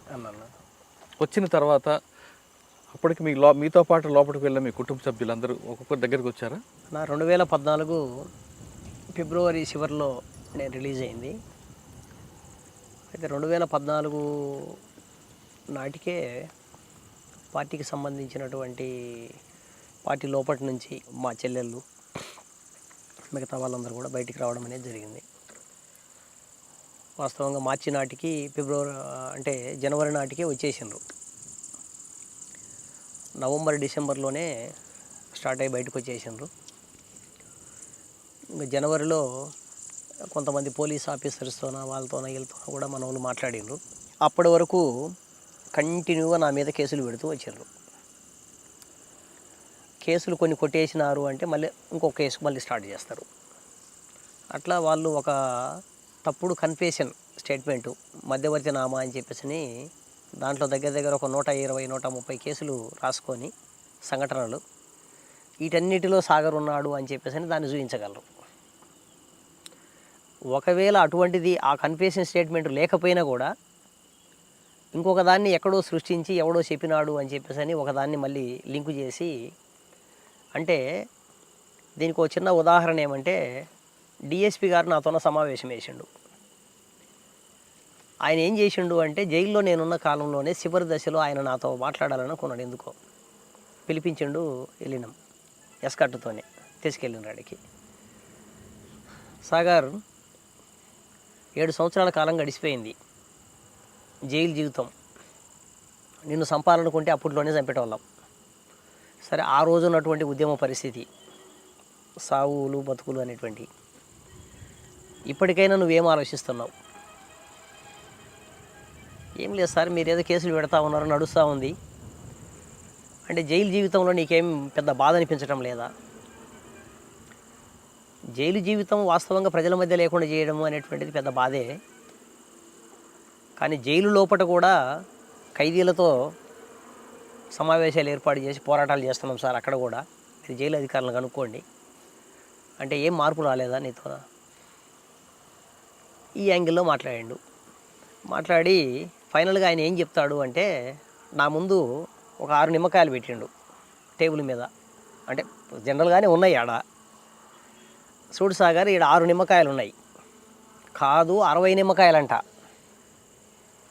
కాదు అనేవాడు ఎవడన్నా చెప్పగలడా? అంటే ఈ సమాజంలో పోలీస్ చెప్పిందే వేదం. ఆఫీసర్గా నేను ఏం ఫైనల్ చేస్తే, ఏం ఆర్డర్ ఇస్తే అదే కింద వాళ్ళు అమలు జరుపుతారు. ఓకే, కాబట్టి ఆలోచించుకో, నువ్వు నీ జీవితకాలం అంతా నువ్వు జైల్లోనే ఓన్లీ రిమాండ్ ఖైదీగానే బతికిపోతావు. నీ మీద ఎక్కడ శిక్షలు పడవు. సాక్షులు ఎవరు వస్తారు? ఎందుకంటే మేము పెట్టిన కేసుల్లోనే ఒక అబద్ధం కేసులు ఉన్నాయి, తప్పుడు సాక్ష్యాలు ఉన్నాయి. కాబట్టి అవన్నీ గెయిన్ అయ్యి నీకేమిదో శిక్ష పడుతుందని మేము అనుకోవడంలే. కానీ రిమాండ్ ఖైదీకి మాత్రం వస్తాం. రిమాండ్ ఖైదీగా మాత్రం నేను కంటిన్యూగా ఉంచగలం. మీరేమన్నారు ఇప్పుడు?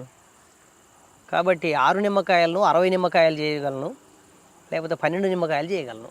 అంటే ఎన్ని కేసులైనా పెట్టగలను, తగ్గించగలను, అది నా ఇష్టం. సో మీరు ఆలోచించి నాకు చెబితే నేను మీ పట్ల సానుభూతితో వ్యవహరిస్తా. ఒక రకమైనటువంటి బెదిరింపు ఇది. అంటే ఏం చేయమంటారా మీకు ఆయన? ఏం లేదు, నువ్వు సరెండర్ స్టేట్మెంట్ జైలు నుంచి సరెండర్ స్టేట్మెంట్ ఇక భవిష్యత్తులో నేను ఉద్యమం గురించి, సమాజం గురించి ఆలోచించను, నా బతికేదో నేను బతుకుతాను అని చెప్పేసి అని చెప్పు. ఆ ఒక్కటి చాలు నాకు. తర్వాత ఇట్లా నడుస్తూ ఉన్నది. తర్వాత మన వాళ్ళు డిసెంబర్, నవంబర్ కల్లా మన వాళ్ళు ఆల్రెడీ పార్టీలో నుంచి బయటికి రావడానికి, ఉద్యమం ఎదుగుదల సక్రమంగా ఉండడం లేదు అని, పార్టీ కరెక్టు ఆపరేషన్స్కు సంబంధించిన లేదా నిర్ణయాలకు సంబంధించిన ఎత్తుగడల రీత్యా సరైనటువంటి నిర్ణయాలు తీసుకోవడం లేదు అనేటువంటి రకరకాల అభిప్రాయాలు ఉన్నాయి. తర్వాత నేను కూడా జైలు నుంచి నాదైన పద్ధతుల్లో ఒక థియరిటికల్ ఒక ప్రతిపాదనను రాసి పంపించిన. అంటే మీరు అన్నట్టుగా బుల్లెట్ బ్యాలెట్, ఈ బుల్లెట్ బ్యాలెట్కు సంబంధించినటువంటి దాన్ని జాగ్రత్తగా మనం సమన్వయం చేసుకోవాలి. పార్టీకి సంబంధించినటువంటి ఫోర్ ఫ్రంట్లో ఉండేటువంటి లీడర్స్ ఎవరైతే ఉన్నారో మనకంటూ ఒక ప్రజాప్రతినిధులు లేరు. సో ఇట్లా లేకపోవడం వల్ల అజ్ఞాతంలో ఉన్నటువంటి పార్టీ మీద ఆధారపడే మొత్తం నిర్ణయాలు, మొత్తం ఆర్గనైజేషన్ నడవాలంటే అది సాధ్యం కాదు. బయట ఉన్నటువంటి కేవలం ఫ్రంటల్ ఆర్గనైజేషన్స్ అనేటువంటి మాత్రమే వాటి మీద ఆధారపడి మనం అట్లా కరెక్ట్ కాదు అని చెప్పేసి అనేది ఒక ప్రతిపాదన. మీరు కూడా రాశారు లెటర్ పార్టీకి? నేను రాసిన. పార్టీ నుంచి వచ్చింది సమాధానం? కరెక్ట్ కాదని చెప్పిండ్రు. అంటే పార్టీ ఐడియాలజీ ఏదైతే ఉందో ఎత్తుగడల రీత్యా మనం ఎలక్షన్స్ను మనం వ్యతిరేకిస్తున్నాము. ఎత్తుగడల రీత్యా వ్యూహాత్మకంగా మనం ఎలక్షన్స్ను వ్యతిరేకించడం లేదు. ఎత్తుగడల రీత్యా ఈనాడున్నటువంటి పాలక వర్గాలు తప్పుడు పద్ధతుల్లో ఎన్నికల నిర్వహణ అనేటువంటి కొనసాగుంది కనుక ఈ పరిస్థితుల్లో మనం బ్యాలెట్ ద్వారా రాజ్యాధికారాన్ని హస్తగతం చేసుకోవడం అనేది అంత ఆషామాషి వ్యవహారం కాదు, అది నిలవదు కూడా అనేది పార్టీ అవగాహన, అంటే సెంట్రల్ కమిటీది. సో అదే అభిప్రాయాన్ని కిందకు తీసుకొచ్చారు. దాని మీద కొంత డిబేట్ చేసే వాళ్ళము అప్పటికి ఒకరిద్దరం ఉన్నాము. తర్వాత అమరుడైనటువంటి చనిపోయిన రవికుమారు మా స్టేట్ కమిటీ మెంబరు, ఆయన గుంటూరు జిల్లా కార్యదర్శిగా ఉన్నాడు. ఆయన కూడా ఒక ఆల్టర్నేటివ్ అఫిడవిట్ను పెట్టిండు, అంటే ఒక ప్రపోజల్ను. ఈ ఎత్తుగడల్లో మనం మార్పులు చేసుకోవాలి, ఎత్తుగడల్లో మార్పులు చేసుకోకపోతే అనేక మంది కామ్రేడ్స్ అమరత్వం మనకు మిగులుతుంది, పోరాటాలు అనేటువంటి చరిత్రలో చెప్పుకోవడానికి మిగిలిపోతున్నాయి. కానీ ఇప్పుడు ఏం చేయాలి, ఇప్పుడు ఉన్నటువంటి పరిస్థితి ఏంది అని చెప్పేసి అనేటువంటిది మనకు దక్కకుండా పోతుంది. కాబట్టి మనం పోరాటం ద్వారా సాధించుకున్న ఫలాలను నిలబెట్టుకోవాలి అంటే కూడా మనదైనటువంటి ఒక రాజ్యాధికారం, మన అజమాయిషి ఉన్నటువంటి ప్రాంతం అనేది ఒకటి ఉండాలి. అట్లా ఉండాలి అంటే మనకంటూ కొంతమంది ప్రజాప్రతినిధులు రాజ్యాంగంలో లేకపోతే మనకున్నటువంటి ఎన్నికల మేనిఫెస్టోలో అది ఎంత తక్కువ సాధ్యమైనా అంత తక్కువ మేరకైనా మనం ఉపయోగించుకోవాలి అనేటువంటి కోణంలో ఆయన కూడా ఒక ప్రతిపాదన పెట్టిండు. అయితే అది కూడా ఒక నోటుగా పెడితే అది అట్లా ఆగిపోయింది. ఈ క్రమంలో మీరు బయటకు వచ్చారు అన్న, బయట నుంచి లోపల నుంచి ఉన్న చెల్లెళ్ళు ముగ్గురు వచ్చారు. కలిసినప్పుడు ఆ ఫీలింగ్స్ ఏంటండి? ఎప్పుడో 25 సంవత్సరాల తర్వాత కలిసి అంటే ఒక 20 సంవత్సరాల సుదీర్ఘమైనటువంటి కాలం తర్వాత, అంటే ఒక 12-13 సంవత్సరాల తర్వాత అనేక రకాల ఎదురుమదురు సంఘటనలు జరిగి, ఎన్కౌంటర్లు జరిగి, ఎంట్రుకవాసి తేడాతోన తప్పించుకున్నటువంటి సంఘటనలు. ఎందుకంటే జైల్లో నుంచి పేపర్లు చూస్తూ ఉండేవాళ్ళము. మనకు పేపర్లలో కూడా మనకు వచ్చినటువంటి మన వార్తలు ఏమనంటే మా కటింగ్ చేసి పంపేవాళ్ళు. మేము ఆ కటింగ్ చేసి పంపినటువంటి దీన్ని కూడా మళ్ళీ దొంగతనంగా ఎక్కడో అన్వేషణ చేసి సంపాదించుకోవాలి. నక్సలైట్ వార్తలు ఏవి కూడా మాకు ఉండరు, సెన్సార్ అవుతుంది.